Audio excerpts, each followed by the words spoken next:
And I'll go ahead and call the meeting to order at 6:32 p.m. with we got 12 participants at this point. So welcome everybody. My name's Kathy Gleason and I'm currently serving as president of Turnagain Community Council. So I appreciate everybody joining in on this beautiful summer evening. So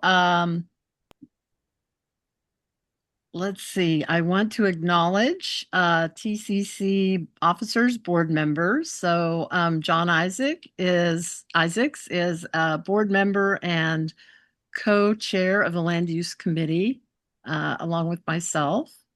And let's see. Do we have any other board members joining us at this time? I know Sandy's going to come in late and Jonathan's out of town. Is Karen join? I don't see Karen yet, our VP. So hopefully they will join in if they're able. So the next order of business is to approve the agenda. And so it did go out with our second notice that went out yesterday. Can I entertain a motion to approve the agenda? I move to approve the agenda. Thank you, John. Could I get a second, please? Second, Kathleen. Thank you, Kathleen. Is there any objection to approving the agenda as was presented in our email? Not, that is approved. Okay, we'll go next to our May 7th TCC meeting minutes. Our secretary, Chris Habich, does a great job of putting these together every month. And they also went out with our notice that went out yesterday. So can I get a motion to approve the minutes as draft minutes as presented by Chris? I move to approve the minutes. Thank you, John. Can I get a second? Second, this is Kathleen. Thank you, Kathleen. Okay, does anybody have any objection? Okay, then they are approved. And I always just give a caveat if I go through them again before I submit them, just to make sure they captured everything, but otherwise they are approved. Okay. So the next item on the agenda is announcements, and I do have about 3 or 4 of them, and then I will open it up to see if anybody else wants to share anything. So this coming Saturday, June 6th, Solid Waste Services is having a free electronic recycling day, which is a good thing because when you take it to some of the places in town that charge, it can add up. So if you've got any old Christmas lights or a VCR that doesn't work anymore or anything else, make sure that you check that out and don't let it get in the landfill. So on Tuesday, June 9th, the Assembly is continuing a public hearing that would establish a new safety commission. There's an S version that will be available tomorrow. If any of you are interested in that, I honestly can't share too many details about that. But if anybody wants more information, you could contact the Muni on that one. And then got a notice that People Mover bus service, there's two dates coming up where it's not going to be available. One is June 19th because of Juneteenth Celebration Day. And then, of course, July 4th. So I guess those are the only announcements I have. Does anybody else have anything they'd like to announce?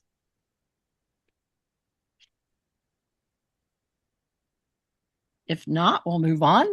So this is a nice thing that we have. We only dedicate 5 minutes to it, but we want to see if there's anybody that is joining us today that has never been to a community council meeting before. And if so, if you would like to say anything and introduce yourself and just give a very brief briefing on why you're joining us at our meeting today or tonight. So is there anybody and Everybody can look for any hand that might come up. Does anybody want to say anything? Let's see. Killian, I see you have your hand up, so welcome. Thank you.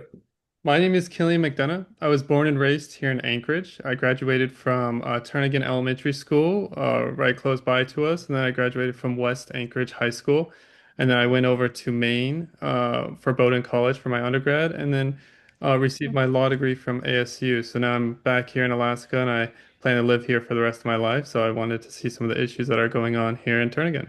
So thank you. Okay, great. Do you live in Turnagain? I do indeed.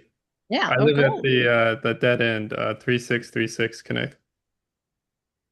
Okay. Well, welcome. How did you find out about community councils?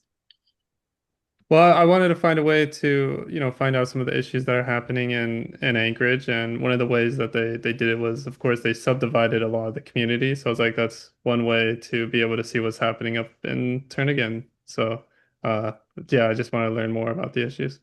Well, we're glad you joined in, and we hope you get a lot out of this meeting. Um, if you've seen the agenda, there's a lot going on. So thank you, Killian. Good to have you at our meeting. Is there anybody else? Any other hands up? Okay, if not, we'll move on to Turnagain Community Council committee reports because there's so much going on in that category.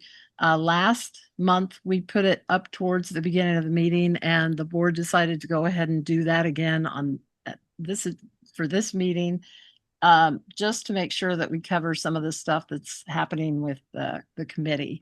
So, John Isaacs, would you like to go ahead and take that on? Definitely. I'm going to go ahead and share a screen here. Okay. And let's see. So let's see. I want to share my screen. Entire screen. Okay. Window. What's going on? Okay. Now, bear with me for a minute here. I'm going to see if I can pull something up. Okay. And hopefully everyone can see that I have a Word file up. The other thing I'm going to do here fairly quickly, which I think I probably lost, is there is a new version of what's called the Transit Supported Development Overlay Ordinance out. And as most people remember, about a year ago, this was introduced by Assembly members Aaron Baldwin Day and George Martinez. And it was a ordinance to try to increase the density of housing along transit routes. And it was sort of a concept that's called for in the 2020 and 2040 comprehensive plan. And there were about 6 different versions of it that were introduced between last summer and October 6th, when the final version was introduced the day of the Planning and Zoning Commission meeting. It was passed at the urging of the mayor's office at that point in time and the planning department, and then a pause was declared by the mayor's office with no more activity. And the pause had been declared with the hopes that there was going to be some additional public involvement that was going to occur. There have not been any additional public involvement yet, but the sponsor, Aaron Baldwin Day, has introduced a new version of the ordinance, which is going to be introduced at the assembly meeting on Tuesday, the 9th, and it will be set for a public hearing before the assembly September 15th. And, her intent is to try to have some public involvement over the summer. There's been no detail about what form it's going to take, but we're going to stay tuned. For those who aren't familiar with it, it's now been retitled, called the Missing Middle Housing Opportunity Overlay, or MMHOP ordinance. It's very, very similar to what was TISDO, and it is an area-wide zoning district that will override the existing underlying zoning to whatever is more permissible. So, for example, if you're in an R1 zone within the overlay and your lot coverage for that R1 zone is 40%, this overlay would increase the ability of lot coverage to build to up to 70% of the lot. So there's a number of areas where this makes changes and it affects the underlying zoning.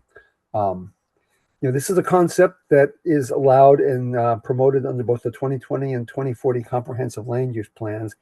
And I would say it's essentially version 7 under TSDO, under a new name. It's being introduced by the 2 assembly sponsors. The mayor's office says informally that this is not something that they're involved in sponsoring. We don't know to what extent the planning department might serve as staff to support the assembly on this. And I do notice there's a mayor's office representative on the call today, so she may or may not have some information about this. So this is, I think we sent this out, Kathy, if I'm not mistaken, in our packet, and so you can pull it up, and it's in a ordinance form which has strikeout, underline. There is also a map at the very back that shows what is covered, and it has some various changes to dimensional standards and use tables that are in it. And so the map is essentially the same as the TSDO version 6. Under version 1, data that was produced by the Muni but had not been reproduced since showed that area-wide there's nearly 30,000 parcels of land underneath this ordinance, roughly 1/3 of which are single 2-family zone in terms of R1, R1A, R2, R2D, and R2M. It includes parts of Turnagain, including areas around Huntington Park and across Northern Lights on the south side of Huntington Park. It also includes a chunk of around Wisconsin and north of Spenard Road. We have one of our members expressed some interest in this who lives on Balchin. So what does it include? It includes whereas statements which provide the support for the ordinance. And some of the things that it is attempting to do is to incentivize missing middle housing that falls between single family and large format apartment buildings. This has been an area, it's been very difficult to get people to build 4-plexes, 6-plexes, 8-plexes. It's easy to build larger apartment buildings. It's easy to build single family, but not so much that missing middle housing. So they're trying to provide incentives for more missing middle housing in traditional neighborhoods that are served by infrastructure. And a lot of those are single 2-family neighborhoods. The emphasis still remains on transit supportive development, that they want to encourage this along transit routes. They want to promote diverse housing type opportunities in areas with existing services and transportation access. And part of that is to try to avoid, creating large new developments that have new maintenance and requirements for service extension, and then also to create more walkable and bikeable communities. So far so good. I think a number of community councils, would support some of these things. The challenge comes down to the how. And so what does it end up doing? It ends up changing the existing lot dimension requirements. And those are things like lot coverage, height limits, setbacks, and minimum lot size. And that really kind of affects the density and the type of housing that is allowed to be built. Currently with R1, R2, there are limits on lot coverage. You can only build a structure over 40% of the lot. There are height limits that are, 30-foot height limits in R1. I think it's slightly higher, 35 in R2. There are setback requirements. There are minimum lot sizes. And so what this does is this changes the allowable lot coverage to 70% throughout the entire district, which is up from 40% in the current R1. It keeps the height limits in R1 at 30 feet, but then puts a minimum of 40-foot height limit everywhere else, with an exemption of what used to be some requirements for existing height transition between higher density development to address neighborhood compatibility. There's been some changes to setbacks. There's no front minimum setback. There's a 5-foot minimum on the side with 0 uncommon lot lines. There's a 10-foot in the rear with 0 uncommon lot lines. The minimum lot size is kind of hard to figure out, and this is something the land use committee is going to have to look at. In the past, they set square footage minimums for the different types of zoning districts. Now it relies on subdivision standards that kind of looks at ratios with the minimum lot depth and what's the ratio of how much width to how much length. And we're going to have to take a hard look at that. Then there's some changes in the existing residential uses. There's a new use table that I haven't had a chance to compare with the existing uses by zone. It is going to increase the allowable residential development, higher density in a lot of R1, R2 neighborhoods. It will allow multiple primary uses and multiple principal structure allowed in a lot. I'm not sure what that means. We have some questions there. Relocatable dwelling units are now a permitted use, and given the problems with trailer parks and things, I don't think it's a bad idea.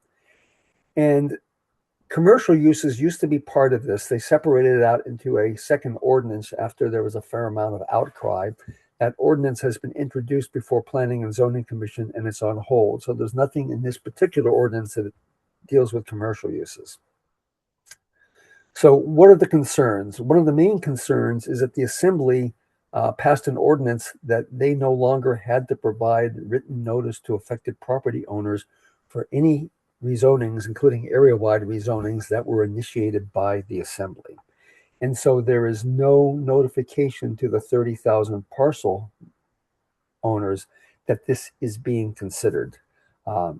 There's also been some real concerns about lack of adequate public involvement. There's been presentations by the sponsors. We had one before the Land Use Committee last September, but they've pretty much been one-way presentations where they tell us what they think it's going to do and not so much a dialogue about suggestions on how to do things differently. Some of our concerns is the concern about housing not being built, and the solutions are not always supported by the data. There may be a number of factors in terms of labor, lending rates, building supplies, and things like that that are really the main drivers of housing not being built, and not necessarily because not enough land is available, the right density. I think some of the whereas statements are misleading in my personal opinion. And I think the main concern that a lot of us who've been following this have is that there would be adverse effects on the scale and the character of existing single-family, two-family neighborhoods. If you take a single-story residential and say an R2, it's on a lot and it covers 40% of the lot, and the person next door can cover 70% of the lot and build a three-story structure next to it, you know, there are some issues on that neighboring lot in terms of the scale of the buildings and the mass, on sunlight, on things like that. So there's still some concerns there. And on-site parking requirements are still a concern. That was eliminated by the Assembly, I think, in 2022. And there is concern that with higher density and less room and no requirements for on-site parking, there would be more on-street parking with increased traffic, bike pedestrian safety concerns, and snow removal concerns. So the next step, I think we need to have a land use committee meeting to go through this in detail, and we're probably going to have some questions of the sponsors of the planning department about what some of this stuff actually means, because it's not easy to figure out. I think fairly shortly, we also want to draft a comment letter to the sponsors and other assembly members, you know, to urge property owner public notice, to urge meaningful public engagement, to urge formation of a multi-stakeholder working group. This has been done in some other assembly ordinances where you bring in this case, you would bring in representatives of community councils, housing advocates, housing developers, real estate professionals, and others to sort of sit down and let's see if we can find some solutions to this problem that may be a little bit different and a little bit less impactful than the ones that are being proposed. The other thing that we'd probably want to recommend in this letter we would write this month would be no public hearings until October. Even though they're not going to have their first public hearing until September 15th, I think nearly half of the community councils meet after September 15th, and it does not allow them time to meet after the summer break and write comments. So I think that's what we want to put in a letter. With the land use committee meeting, we want to take a deep dive into the ordinance, and we want to look at drafting some alternative solutions. You know, some of those might include, you know, reducing the overlay map size, maybe keep the R2 height limits, and if you're going to increase lot coverage, why don't you increase it from 40 to 50% rather than 40 to 70%? And those are just some thoughts. So that's kind of an update. I wanted to see if there are any questions or comments or concerns. So Kathy, I think I've stopped sharing, so we should be back to you on the main screen there and see if there are questions. Yes. And thank you so much, John, for giving a very good overview of what's going on with this. Um, one of the things that I didn't take notes, so I'm not going to be able to articulate them right now, but I looked at the 2040 land use plan the other day again to kind of refresh my memory on what was included in that, and this whole idea of a transit overlay and the details of and caveats associated with that recommendation in the land use plan is being completely ignored. And, to paraphrase just one thing that we've, talked about before is, take into account parking and character and design and all those things that used to be part of the municipal code that we could rely on to make sure that a higher density housing is only done in higher, in an appropriate way and in appropriate places. And it wasn't meant to be over, completely anything within that overlay in that plan. And I think we ought to really cite some of those specific things in land use plan that gives a lot of caveats that the assembly and the municipality are kind of oversight at this point. I don't know if there are other questions. I'm kind of helping you out, Kathy, by kind of looking through the pictures of the participants, and I don't know that I see any other hands up at this time. I can't see all the pictures, but when somebody raises their hand, I can see it in the list, and I do not see. Oh, Kim, you've raised your hand. Yes, sorry. I am driving, so I'm not going to do the video. So I'm just going to speak because I'm listening to you guys. I just want to know about, okay, I concur with everything you guys have said. And I also would like to know about their legal authority. Are they following the proper procedures legally to do this overlay? And if not, how do we address that? I guess to give my 2 cents worth, the comprehensive plan, the 2020 and the 2040 plan recommend using targeted area-wide rezonings to sort of meet the goals. So it's sort of in the plans. So it's something that's directed by plans. The Muni has passed a number of ordinances increasing their power in this area. And certainly one of them is, and Sandy has a resolution tonight he's going to address, which eliminated the requirement that they notify all the affected property owners underneath a proposed area-wide rezoning like that that's been initiated by the municipality. So I don't know that there's anything that is an easy legal challenge. I think, as Kathy has said, there is language in the 2020 and 2040 plans that they tend to ignore.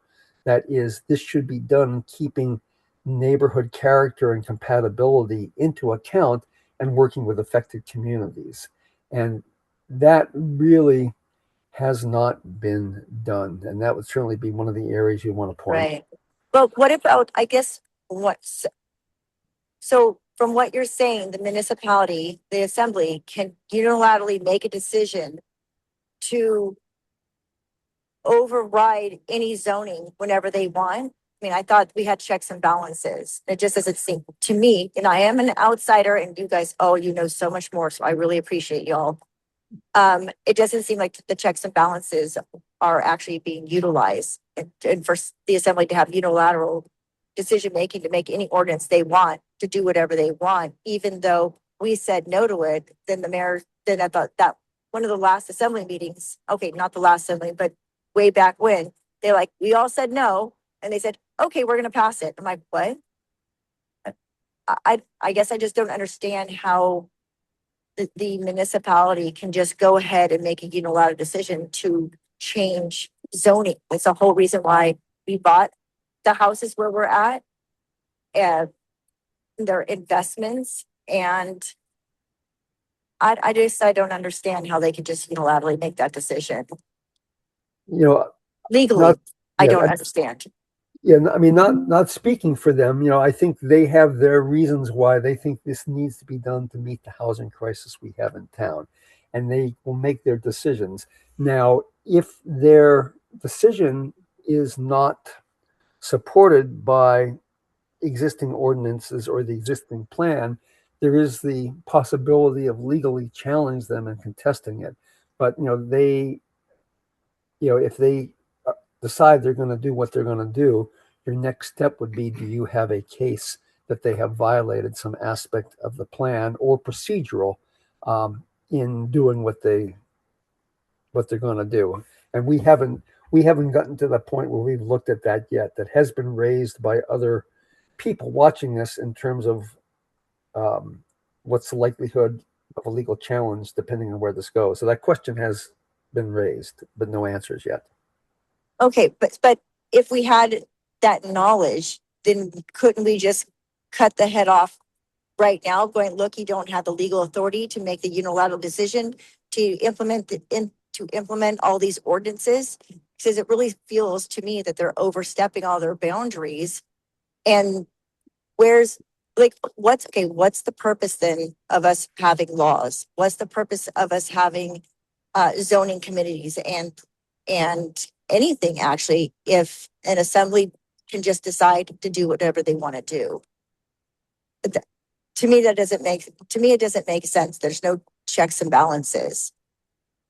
No, I mean, I understand your concerns. I think, our best strategy at this point in time is to prepare some comments that point some of that out and make it hard for it to be ignored when they're making a decision. And then if their decision does not adequately address those concerns that have been raised, then there's more support. More that we can do. Yeah. So I think, okay. I agree with you. I think what we need to do as part of our strategy is going to be, how can we craft our comments? On the one hand, being constructive, saying what can we do to avoid or reduce impacts to our neighborhoods, yet what can we do to increase housing? And yet we did do that all of last year, and they decided to do exactly what they wanted to do. So far this ordinance has been introduced. I can't tell you whether it has support by the majority of the assembly or not. We'll just have to see. But I think, we'd like to kind of keep you involved to the extent you're interested in our land use committee meetings and things along those lines.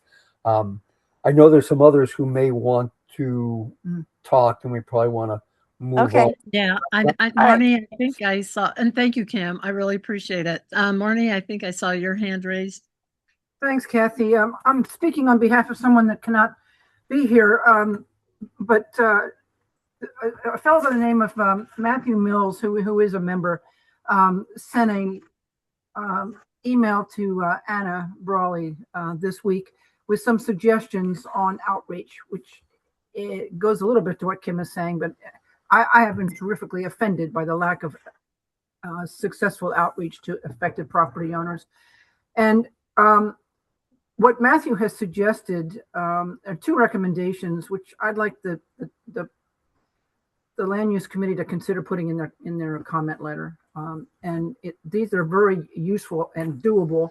I can testify to that from my time working in the community manager's office. And what Matthew suggested, and Anna agreed, both of these are excellent, is request the city, I don't know if it be the assembly or the mayor's office, but online access to an interactive overlay map permitting Zoom to affected neighborhoods to see exactly what is being proposed and where, so that you can have some real-time information on the extent and the effect of what's being proposed. And then secondly, what Matthew suggested is that there's some sort of early notification to all residents living in those neighborhoods affected by the MMHOP, and how to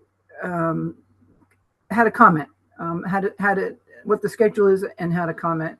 And I can say from my experience, I mean, we set up the mayor's and the city's online site, and it'd be very easy to put that kind of information actually as a header in the Muni's online site. Or if they don't want to do that, the planning department. These are not Matthew's ideas; these are my observations. To the planning department's email newsletter. This should have been done months ago, and I would hope that you all could include this in a letter. Anna said that it needs to go to the sponsors, that she's not the sponsor. And if your letter is put together with the intent of alerting all assembly members, I think this would be a key element to give them concrete ideas to get through this. Thanks. Yeah, early on, kind of in this process, when they first came up with this overlay, and it was called housing something or other, they showed graphically how you could look up kind of what you described that Matthew indicated. I haven't gone on their website, and it's morphed so much, as John pointed out. They were on version 6. And now they're calling it something else. So if, I don't know if it's intentional to confuse people or it's just worked out that way, but I don't know right now what's on their website that would be associated with this. And if you can kind of look up and manipulate some kind of graphic that they had initially set up under so many versions ago. John, do you know I what's think on I the got website? it down, but what I'll do is while the meeting is going on, Good. I will see if I can find the website. And if I can find the website and that map is there, I will put the link to the website in the chat so people can look for it. Okay. Wow. Thank you. And I don't think there's anybody else that has a raise their hand. We really need to move on. So thank you so much for everybody's input. Thanks, Kathy. So that's the only thing we had under committee report, because some of the stuff, that the committee has worked on, it's morphed into old and new business and board report now. So thanks, John. And so we'll move on to reports. And I'm not sure. I know I got a call from Senator Matt Clayman, and he was going to run a little bit late. Oh, I see Serena is here to represent Senator Clayman. So Serena, would you like to go ahead and give the legislative report for Matt? And I see Carolyn Hall has joined us as well. So Serena, would you like to go first, and then we'll move on to Carolyn? Sure. Hi, this is Serena. Actually, so Senator Clayman is planning on joining. He's just should be here shortly if you'd like to wait. Otherwise, just real quick, we ended session on May 20th and the governor called a special session. He has more details on that. If you'd like to call on him again, I'll check in with him and make sure he's getting on shortly if you'd like to move on to Representative Hall. Yeah, that would work out fine. So, since we've got Carolyn. So hi, Representative Carolyn Hall. Welcome. Thank you. Hello, everybody. I am going to put my report in the chat with the flurry of activity at the end of session and then packing up offices and driving back to Juneau. We were a little late with submitting our report to Kathy. So we missed the deadline, but I just put it in the chat. Yeah, the special session is underway right now. The House Finance Committee and Senate Finance Committee have been meeting very regularly to discuss the governor's proposal for legislation that will help the economics of the Alaska gas line project. I have not been involved in those since I do not sit on the House Finance Committee. So my role has been very limited. But I do anticipate at some point, in theory, some movement to where folks such as myself and others who are not on the finance committees to be called for duty to help wrap this special session. Excuse me. I kind of feel like there's so much that I could share, and I want to be cognizant and conscientious of everybody's time. So I don't know if maybe just taking questions is more beneficial, or I can just kind of maybe give a very high 30,000 foot view when it comes to main pieces of legislation that were passed. So Kathy, I'll defer to you or perhaps the rest of the council. Why don't we see if anybody has any specific questions? And if nobody does, then you could default into your 40,000 foot high. Okay. Okay, so I don't see any hands raised at this point. Okay. So I'd say go ahead and just brief us on, what's been happening down there. Sure. Yeah. So, gosh, where to even start? So the much talked about HB 78, which was a bill that was going to reestablish a defined benefits program for public employees' retirements. That unfortunately was vetoed by the governor on the evening of Monday, May 18th. It was in the middle of a lengthy floor debate that we were having on the House floor having to do with the gas line legislation that I kind of mentioned previously. But because those talks fell through and the debate fell through with trying to find a compromise and a way to move forward with that piece of legislation having to do with the gas line, the governor chose to veto the defined benefits bill. So I'm sure we will be attempting that again during the next session. The budget, the operating budget was passed. It's balanced. There's essentially about a $1,200 dividend that's going to be coming to folks, and that includes a dividend as well as some energy relief. Obviously, one of the big game changers of the legislative session was the Iran war, and that ultimately really changed our fiscal outlook.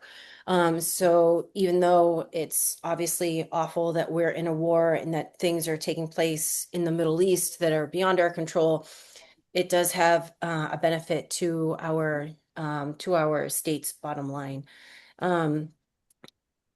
So the capital budget is an increase from last year. So that's encouraging to see that we have more flexibility there to make intentional investments when it comes to our deferred maintenance costs, which haven't been addressed well at all. One piece of legislation that I was working on feverishly that kind of got bifurcated and put into a separate bill on the last day of session was increasing the unemployment insurance benefits, which haven't been touched since 2009. So those have been woefully underfunded for those who are in transition between jobs. So now we're seeing, instead of a weekly benefit of $370, if the bill becomes law, if the governor allows the bill to become law, then the weekly benefit for unemployment insurance will be $470. Gosh, there was one other thing that I was going to bring up. And I think my cat distracted me. But there's a lot. And I'm sure, I don't know, between Serena and Senator Clayman, they'll be able to fill in the gaps that I am leaving here. But it's been a lot. Lots of activity. Yeah, I can imagine. And I know you've been working very, very hard. So again, I'll open it up to see if anybody has any questions on those specific things that you brought up. I'm not seeing any hands. And since we don't have Senator Clayman yet, why don't we go ahead and jump to mayor's office report if we have somebody representing the mayor's office, and then we'll just fit Matt in when he arrives. So is there somebody from the mayor? Oh yeah, Tess, welcome. Hi, nice to meet you guys. My name is Tess Williams. I am a digital communications specialist for Mayor LaFrance. So I will be your guys' point of contact for the mayor's office going forward. Also, I'll drop my email down in the chat when I'm done here. If you guys do have any questions, I know there's summer break coming up and all of that, but if you have any questions, please feel free to reach out to me. Send me an email. If I don't have the answer, I'm more than happy to connect you with someone who does, or kind of figure things out and find an answer for you. But here to help you guys out going forward. So just kind of our broad stuff, our highlights from the mayor's office right now. Our focus remains on public safety, including our approach to homelessness. We're balancing enforcement of our new Title VIII codes and our municipal codes while still prioritizing a connection to resources for folks. We have a lot of different teams. I'm sure, as you guys know, the MCT, the MIT, the core team, and our HOPE team. All of those teams have a little bit different roles, but they all focus on connecting people to resources and housing through kind of a person-centered care and consistent follow-ups. We've seen a lot of really good results through those, and we're going to continue some of that work. The annual point in time count came out recently. We saw a 28% drop from last year in unsheltered homelessness, which we're really excited about. Obviously, there's still a lot more work to be done. Camps are starting to show up. So it's nice outside. People just want to be outside. If you guys do see camps showing up, please report them so that we can get our police or our appropriate teams to address those. Yes, could I interrupt you? So who should we contact if we see specifically? I am happy to I'll drop a link in there. I have a little link tree that will give you resources to any kind of issue you have. So I'll drop that, but we have an online tool and then there's also a phone number. So I'll put that in the chat so you guys can just click it and get to all those resources. But yeah, we want to know about them so that we can address them, and we need community help. If you see something, let us know. Another big thing, property tax bills are coming out this week. We have a ton of info in our upcoming newsletter about that. So if you guys want to know more about that or have questions about that, a good place will be to subscribe to our newsletter. I'll include a link to that as well. And we'll have a new one coming out tomorrow. And lastly, we have a ton of really exciting projects happening this summer. We broke ground on Town Square Park redesign. We're doing some work at Paratrovich Park. There's trail connection coming up from Coastal to Ship Creek, and a ton of other parks and trail projects coming up this summer that we're really excited about. So yeah, I'm happy to take questions. I may not have answers for you guys on everything, but happy to get back to you if I'm not able to answer something right now. Okay, thank you so much, Tess. Does anybody have any questions? I do. Yes, go ahead. When you see a camp and you call and they remove them, what's the process for them? Where do they remove them to? So it kind of depends on the situation. So our HOPE team is our homelessness outreach, prevention and education team. That's run through our police department. So they'll do kind of consistent follow-up, hoping to get people to voluntarily comply. Enter resources is the ideal situation. And I mean, it really depends on the situation. What happens if there is a Title VIII and like violation, a camping violation, or any of our other public nuisance laws, arrest is a possibility as well. So it just is kind of variable by situation, but we are trying really hard to connect people with resources and kind of address some of those underlying issues as well, so that we reach better outcomes for the community long term. Okay, I do have another question. When the homeless decide to use the restroom on your building, who do we call for that as well? So that would be a Title VIII concern. Okay. That is like public indecency is part of that public nuisance laws, that Title VIII code enforcement. So that would have repercussions because it is public indecency. So feel free to, I think calling 311 a non-emergency would be appropriate just because it's not an immediate threat to life or safety in that situation, would be the best resource. Okay, thank you. Yeah, you're welcome. Okay, thank you, Tess. I'm not sure when you joined us, but were you able to listen in on under our committee report and discussing the missing middle housing opportunity item? Yes. And yes. Some of the concerns that TCC has expressed and will continue to do so, as well as quite a few other councils and other entities. Yes, I did hear that. I am not super familiar at this point yet. I haven't been involved in those conversations. That isn't something that is being proposed by the mayor's office. So we are not as involved in that proposal from those assembly members. If you guys do have specific questions for the mayor's office about that, I would be happy to connect with folks and find out answers for them. But I don't, unfortunately, have a ton of details from our office about that this evening. Okay. Okay, anybody else? Have anything for Tess? Not. Thank you so much, Tess. Look Yeah. forward. We are not meeting in June or July, or excuse me, July or August. But if we have a special meeting that we schedule, we'll let you know. And we appreciate you being available for being our contact. Yeah, thank you guys so much. It's nice to meet you all too. Okay, great. Is Anna with us or Cameron? I know Anna had indicated she may not be attending this meeting this evening. So I thought maybe Cameron would, but I do not see him. So we'll move on to school board report. And Kelly Lesson has been our representative for this season, but I don't believe I see Kelly on the list as well. And when the fall comes, school board members will again be assigned to different councils. So we may not have Kelly again. We might have some other school board member. But thank you, Kelly, for being during this school season, attending our meetings, our Zoom meetings, and filling us in on school board items.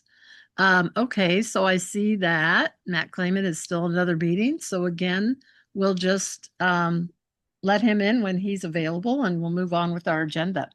So thanks, Serena. So airport report, and I see that Lex is with us this evening. So welcome, Lex. Hi, Kathy. How are you? Hi, Turnagain Community Council. I hope all of your summers are off to a great start so far. I'm going to go over just some of our monthly community updates that we have.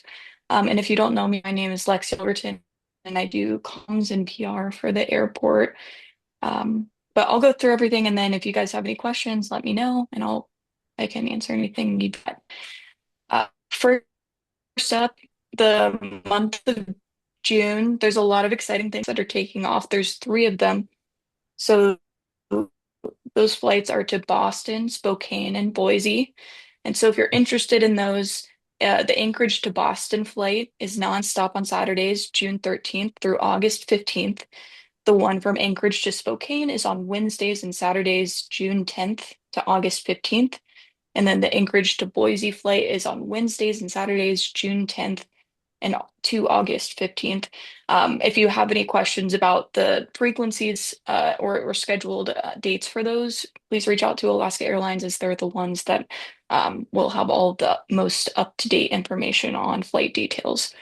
Another big thing that we're really excited about this month is Ute Computer Service. It's a smaller regional airline that flies intra-Alaska. It's introducing its first ever flight to Soldotna. And so it is a great way to expand connection in our state. And so we're really excited to see that happen for the first time ever. Yeah, the next big thing we have going on, we don't have a ton of updates for our Part 150 noise study, but the biggest thing to note is that the team is currently developing and evaluating alternatives for noise mitigation. And so when we have our next thing in midsummer, likely June, or not June, July or August, we'll have some more updates and we'll be able to send those out to all of you when we'll be doing the next meeting. And again, if you have a study or if you want to sign up to receive any project updates, you can go to anc150noisestudy.com. That's the best way to also put input into our Part 150 noise study updates and just learn more about the purpose and why it's important to be conducting this study. Another big thing is we have Lake Hood has officially opened for the summer. And so anyone who flies float planes or is interested in general aviation, this is a big thing for you. This opened on May 17th, and our operations team updated a lot of the NOTAMs. And so there's now a smooth and safe. Yeah, we're really excited to see it open, less ice on the lake, and people out there flying around. Another big update is that we are seeing a lot of wildlife activity around the airport. And so if you're walking around the airport, if you're going into the terminal, just be very cautious. We've seen, wildlife come right up to the doors of the airport. And so we're just asking everyone to keep a safe distance from all of the wildlife at all times. You know, no matter where around the airport you are. And then if you do see a wildlife sighting, we're asking everyone to please contact airport operations. And they would be the best person to be able to send someone out and move animals along or just make sure that they're not causing any issues. The number for that, if you all would like it, it's 907-266-2600. Lex, I have a Yeah, question. Are you literally seeing moose hang out and trying to go through doors at the airport? Or what other kind of wildlife are you talking about? yeah, we've only seen it a couple times, but I think it's that time of the year where, moose are having babies, and um, there's just more activity and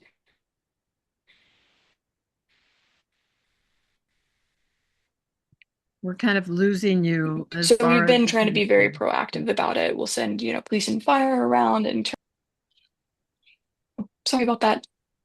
Can you hear me better now? You're cutting out a lot. So Okay. Well, my last big update is that for summer airport traffic and parking updates, there are peak hours. It's 8 p.m. to 11 p.m., where we're asking people to not be curbside, not park on the curb, as there's going to be a lot more congestion around ANC at those times. So if you're coming to arrivals or departures, try not to park for long periods of time. And please use the cell phone lot or the parking garage instead. And then just be very cautious to arrive early on high traffic days. Come early for your flights, come prepared to get through security, check in, all those important things. And those are the biggest updates for June. okay, thank you, Lex. Does anybody have any questions? Airport related?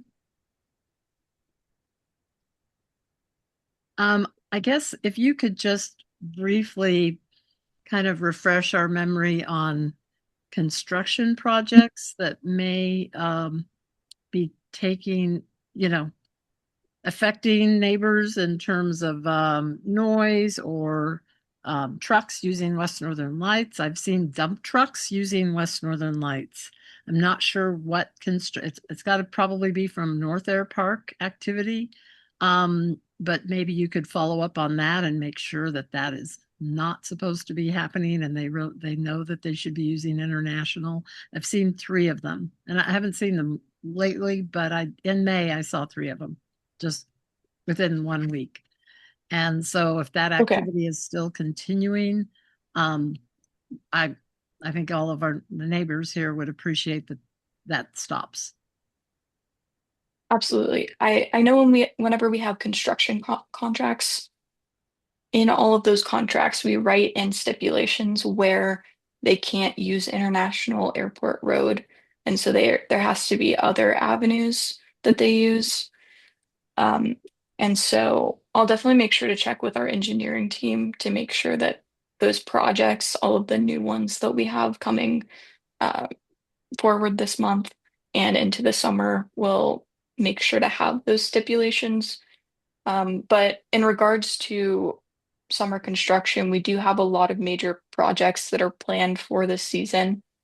And those include our taxiway R North and U improvements, terminal water main improvements, taxiway K tug road improvements, taxi lane E and M improvements, and Lake Hood aprons A, B, and E, and taxiway E improvements.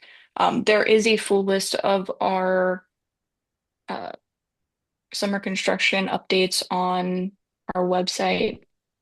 That's just kind of what I'm reading off right now.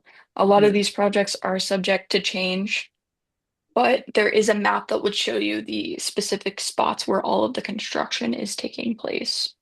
Okay. Yeah, sure. Thank you. I appreciate that. Anybody else? Last chance. Any questions?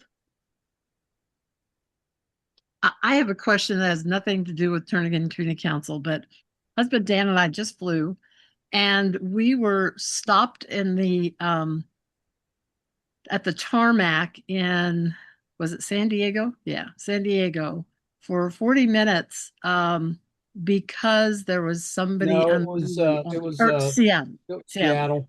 Yeah, there was somebody, on a whole different plane at the gate that we were supposed to, pull into, an unruly passenger. And it took a long time for them to deal with that. And I'm just wondering how common that is. Does Anchorage see that very often? So that would be something more on the criminal side. We do have an Anchorage or an ANC Anchorage airport police and fire PIO that can speak on behalf of kind of more criminal matters. But what I'll say is because we are an international airport, we are, you know, a area for some different, you know, illegal criminal activity to occur. And I think the airline was likely just following their, operational plans and making sure that everything was smooth before, your plane landed. Um, but yeah, we do have, a number of, activity that happens at the airport, unfortunately. Wow. Okay. Yeah, it certainly affected our flight. Uh, Pat has Yeah, her I'm sorry about that.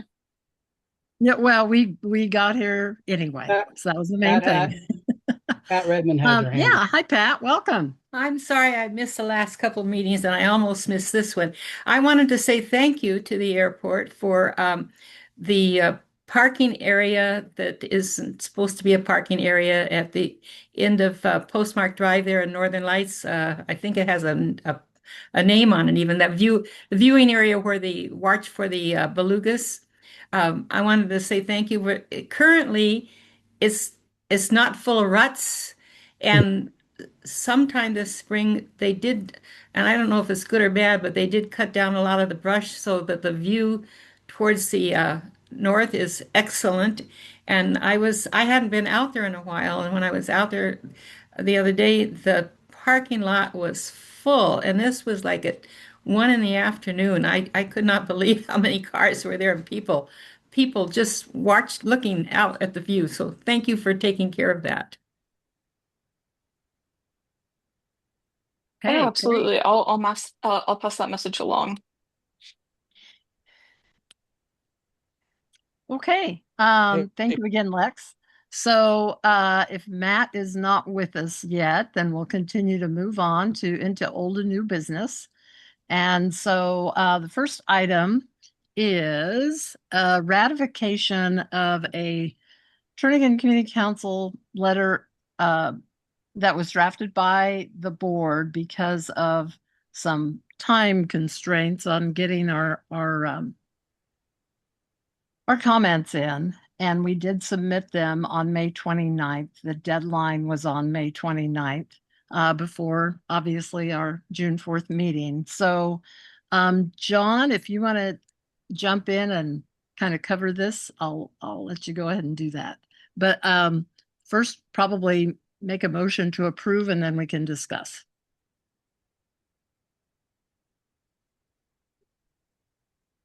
I move to approve the comments. Okay.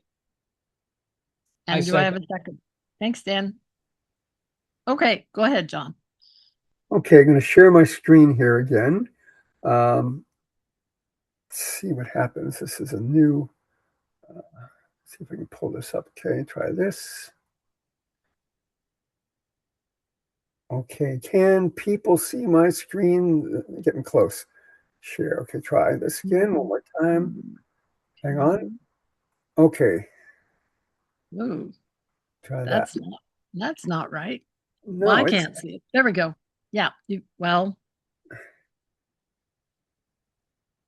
yeah. There looks like it's a new format. I'm having a little bit of trouble struggling here with the share aspect of it. I'm going to try one more time here and see.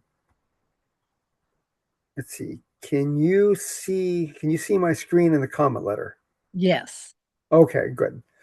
Okay, so we had a fairly animated discussion, I think, our last meeting about the proposed changes to Minnesota. I mean, and a lot of people weighed in, and we tried to pay attention to what we heard. And as Kathy says, since the comments were due on the 29th, and we didn't have a chance to have comments for the group to approve in person, we did submit comments and are asking for retroactive approval.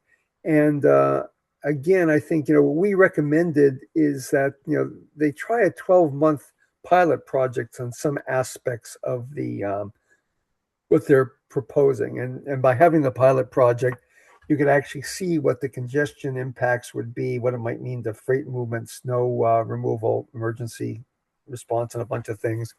And the two things that we thought should be broken out as two separate pilots to see the effect would be, one, to reduce speed limits from 45 to 35 miles per hour. And, recognizing that it will require enforcement, but see if those speed limits without lane reductions will maintain traffic flow while reducing pedestrian collisions. The second one would be the reduction from 6 to 4 lanes, also done as a separate pilot to see what happens. I will note that there was a traffic light out at Spenard and Minnesota yesterday during rush hour, and traffic was way backed up. So, I mean, there are concerns about what might be done and what this does to flow, particularly during peak things. There were certain things that we thought were a pretty good idea, having some signalized pedestrian crossing, one midway between Benson and Spenard and one midway between Spenard and Tudor. Not 100% sure if they should be a light or should be activated. We are a bit concerned that if someone gets to push a button and stop traffic, it might be done for fun as compared for real crossing. We supported the pedestrian crossing on the south side of Northern Lights and Minnesota intersection, but then there were some things that we really did not support. We really didn't support narrowing the traffic lanes, given the heavy freight and vehicle traffic didn't seem to make sense and would have additional collision, particularly during the winter. We didn't support eliminating the right turn on red at Minnesota and Northern Lights, and that right turn lane was put in with TCC support, to alleviate traffic backing up on Minnesota and also forcing a lot of them through the West High Forest Park neighborhood. We also didn't support a new pedestrian path on the east side of Minnesota between 15th and Hillcrest. The one on the west side of Minnesota is adequate and wide. Build something else new that costs money and needs to be maintained. And we also didn't support a new pedestrian path on the west side of Minnesota between Hillcrest and Northern Lights because there is an existing one that is behind the fence that goes kind of along the parking lot of Weston Romick and seems to be working just fine. So we submitted these, and we did get a comment back from the project engineers that they're going to be considering them. But I guess, Kathy, see if there's any questions, and then see if there's we already have the motion to approve, so we can see if there's any questions, then depending on that, having the vote, I'm assuming. So I'm going to stop sharing right now. Okay, thank you, John. And for those of you who may not be familiar with this project, it's pretty extensive. And I think John hit on the areas where we feel like we're not supportive of this all in, and that pilot projects, two different ones to see if this is going to work or not, and how well it would address concerns with regard to non-motorized safety. That this would be a step-by-step approach, would be probably a little bit better approach.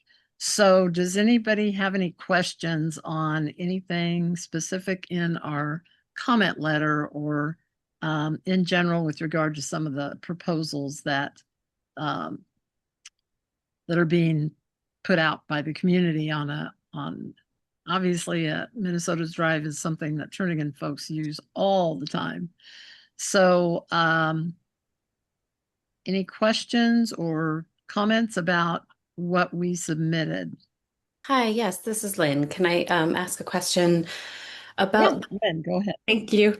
There was a comment in there about the pilot study on 6th Avenue, and that I wish I could remember the exact wording, but something about that pilot study indicating that having a bike lane there was a failure, and that is not my reading of that pilot study.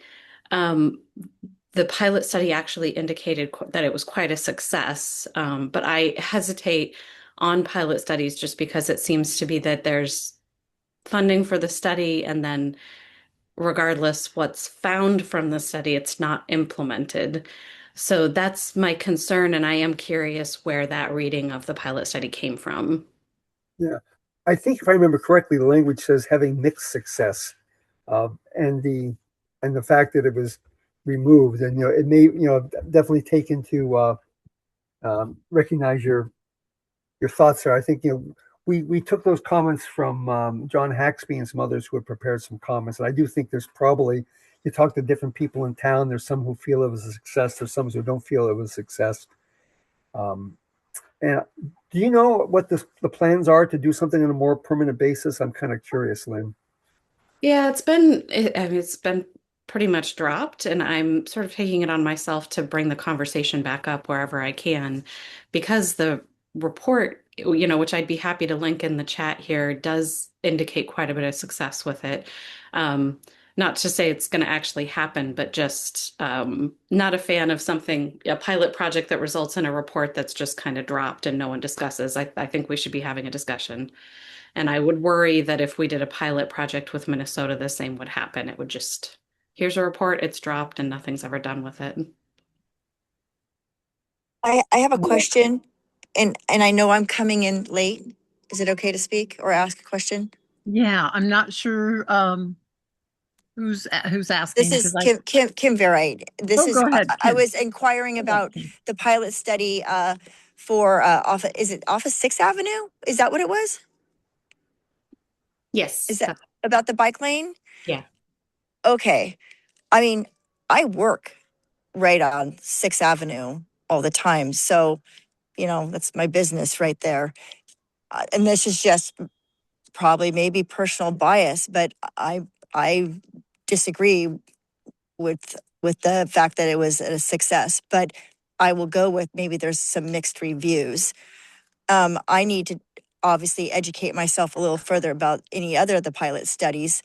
I can't say I'm a fan of slowing down from 45 to 35. You cannot make people to think logically to go ahead and push a button and walk across the parking using the parking. Hold on, sorry, I'm dealing with a daughter. Dealing with walking through the crosswalk. If they want to walk, they just walk out in front of you because you're not dealing with the majority of people who are thinking properly or have the capacity to do so. So I don't know. I'm going to have to go through everything that you guys are suggesting. I can only go from personal experience of what I'm witnessing. I'm downtown all the time, and I'm also in Turnagain all the time. So I will have mixed opinions. Thank you for your time. Okay, thank you, Kim. Does anybody else have any comments or questions about our response, the board's response to this plan? So, these proposed changes. I guess one of the things that we discussed is we're a little bit confused, and we have a Minnesota project on our agenda coming up, and we're not sure. And I think there might be a third Minnesota Drive project also, and that can be clarified when we get to that agenda item. And we're not sure how they intersect in terms of specific elements of maybe what to do with sidewalks and where you put signage and so forth. And it seems like they may overlap to some degree. And we're not sure in what order these are going to be implemented. And there just seems to be a disconnect on these three, if I'm correct, three different projects, for sure, two different projects of Minnesota Drive. And if one's in the queue sooner and then one's in the queue later, would it somehow rip up or, alter what the first project when it was implemented? And so that's something that maybe can be addressed by Travis and David when you come up on our next agenda item. Anything else? Okay, then we do have a motion to ratify this letter that we sent on May 29th on the Minnesota Drive INL corridor plan. So all in favor, please raise your hand. Let's see. 1, 2. Oh, I guess I should be raising my hand as well. Let's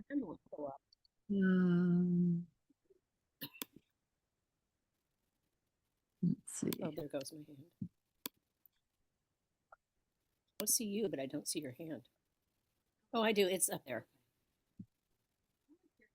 Okay, I've got 1, 2, 3, 4, 5, and I don't think I got mine up. So that would be 6. Maybe at this point I should ask, is there any opposition to submitting, to approving or ratifying our comments? That might be easier. Is there any opposition? Anybody have a no vote on this? Yes, I would like to vote no. Okay. So we have 1. So let's go back to all in favor. Please raise your hand. And I raise mine. So 1, 2, 3, 4. Okay. 1, 2, 3, 4, 5, 6. Am I seeing 6? Has everybody voted that wants to vote?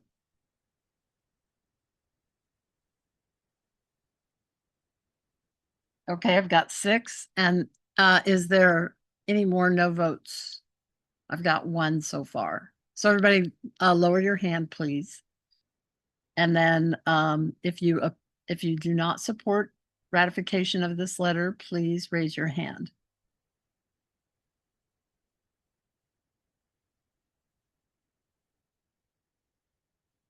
Okay, I've got 1.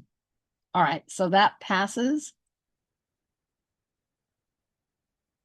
And we'll continue to, follow this project as far as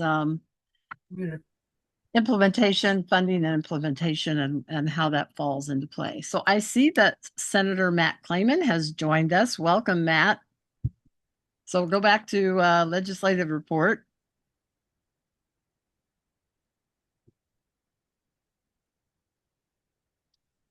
Yeah. Well, thank you for having me at a not always predictable time. Sure, no problem. But thanks for meeting tonight. I know this is your last meeting of the summer, and gorgeous day to be having the meeting. Just a couple of things in terms of what's going on in Juneau. We obviously gavelled out, finished the regular session. Top of the list was a balanced budget. We added 115 million to public education and another 29 million to help with some of the fuel and heating costs and utilities costs that the public schools are having. So that was a highlight of the budget. There was a public safety bill that I was very involved with that passed, I think, 20-0 in the Senate and 39-1 in the House. A number of broad measures that had a lot of support, and then got called in on the gas line to continue reviewing the gas line. That's in both the House Finance Committee and the Senate Finance Committee, and both of those committees have been having a lot of hearings. I think the same questions continue that were going on during the session, which was that there's really not that much information that we know about it, that there's a push for property tax relief, that it would be easier to figure that out if we had a more accurate picture of the economics of the project. And one of the big question continues to be that even if we provide the tax relief that's suggested, whether it'll actually get built or not. And so those are just some of the ongoing questions. One of the features about the proposed discussions are whether there should be specific provisions that say if the project has cost overruns, will those ones that could be passed on to Alaska customers, and we've been assured they wouldn't be passed on to Alaska customers, but I think there's interest in having the legislation make sure that doesn't happen.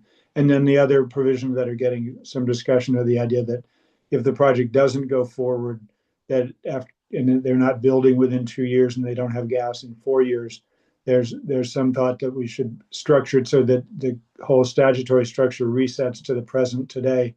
Because if the promise that to build doesn't happen, then to the extent we made changes in the tax structure that don't actually make sense, and we want to get more information, that we wouldn't have to undo what we did. It would happen automatically if they don't build. So those are some of the things going on, and happy to take any questions. Okay, thank you, Matt. Anybody have any specific questions for Senator Matt Clayman? Kathy? Okay, I'm not seeing. Kathy? Oh, John, yeah, go ahead. So, Matt, what do you expect coming out of the special session in terms of direction beyond what you've just reported on in terms of the reversion to current conditions if nothing happens within 4 years? You know, it remains somewhat unclear. There were proposals that were getting discussed and had pushed out during the regular session that would allow the Kenai Peninsula Borough and the North Slope Borough to continue to have property taxes. That got some resistance from the proposed project developer that says those property taxes would make it difficult to go forward. And it's not clear what is going to be, where the votes will be to get support, and whether what the legislature can be comfortable with in terms of making sure that once gas starts flowing, Alaska gets its fair share. It's unclear whether what the legislature feels is reasonable is what matches up with what Glenfarne is looking for. Okay, thanks.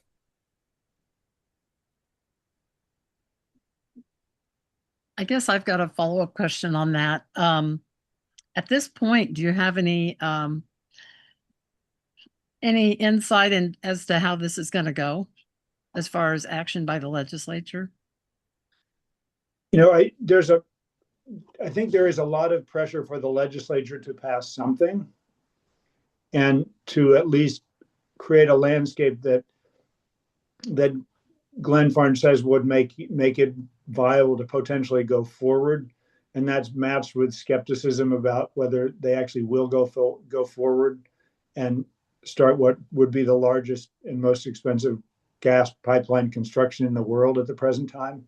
And so how easily that goes forward is an open question. But I think there's a fair bit of pressure on the legislature to pass something. And I think that's one of the reasons it's certainly my perspective that I think if we're going to pass something, we should not put this in that it's a 20-year program that anybody can show up later and do the same thing. That if we're going to pass something, we should have the opportunity, if this one doesn't happen, that we have a chance to review it again, hopefully with a lot more information before we make a decision. Okay, thank you. Okay, anything else for Matt? Okay, thanks for all your hard work down in Juneau, and hopefully you'll make it back home soon.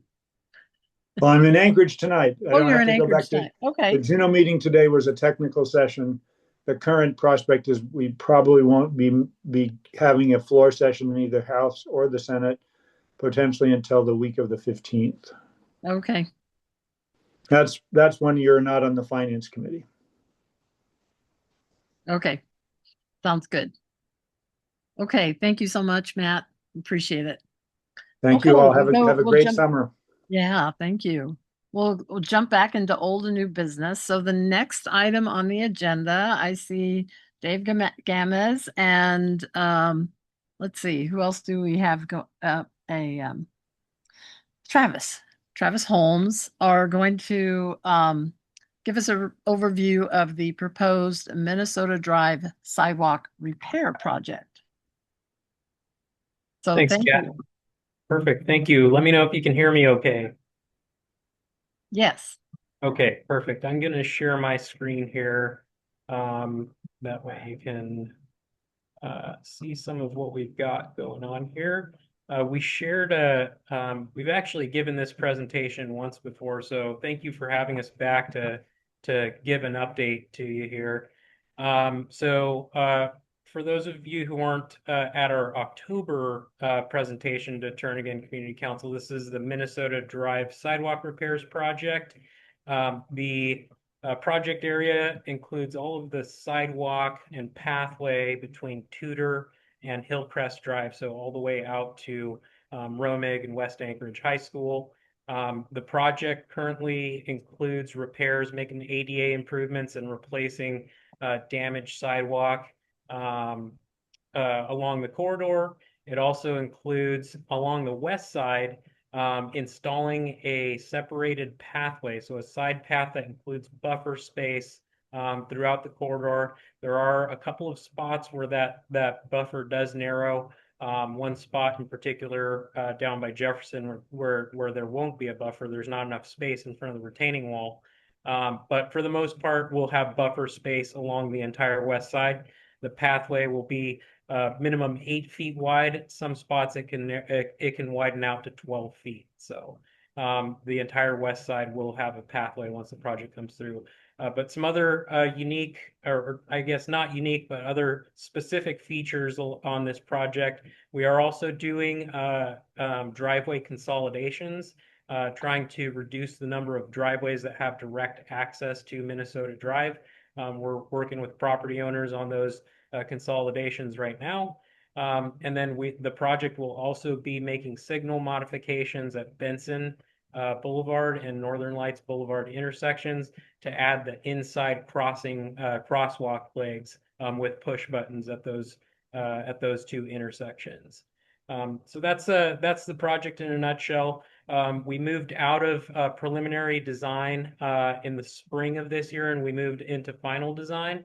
So we're moving towards 75% design this fall, and should be moving towards 95% and final bid set next year. And then we're anticipating construction 2028. The last time we made this presentation, we had a question come up specifically regarding the intersection at Northern Lights Boulevard, regarding some landscaping that exists on the northwest quadrant in front of the gas station. So here, if you can see my screen here, this is the Vitus gas station, and there's a number of trees here that there was some concern about potentially going away.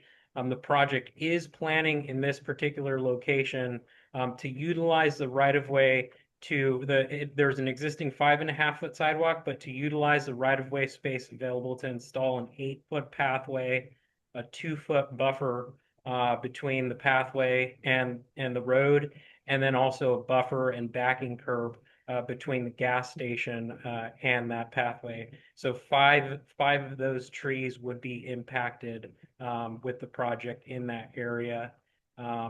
To give you an example of kind of what that would look like, here's a visual from Spenard Road at Franz Bakery. You can kind of see the delineation there with the colored and patterned concrete and the backing curb. There would also be in front of the pathway a 2-foot colored imprinted buffer in between. So that's a summary of the landscape impacts in that area. There are various other areas where trees will be impacted by the project. Earlier in this meeting, I heard some questions regarding the pathway over at Romig. This project will be replacing that pathway in its existing location. Due to the trees and their proximity to the pathway, those roots have grown into the pathway, and a number of those trees will have to be removed in order to replace the pathway. So that's a quick summary of where we're at and some specifics on the design. And with that, I'll open it up to any questions. Okay, does anybody have any questions or comments about this project proposal? Just a quick question. For the most part, what will the buffer be made of exactly? What is the proposal right now?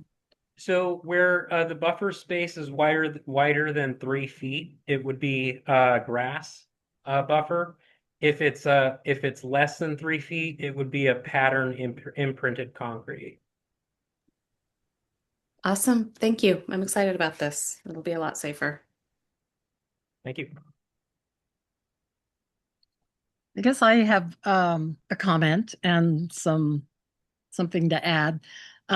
Where you've got buffering, where just grass is planted, we all know that turns into weeds very quickly.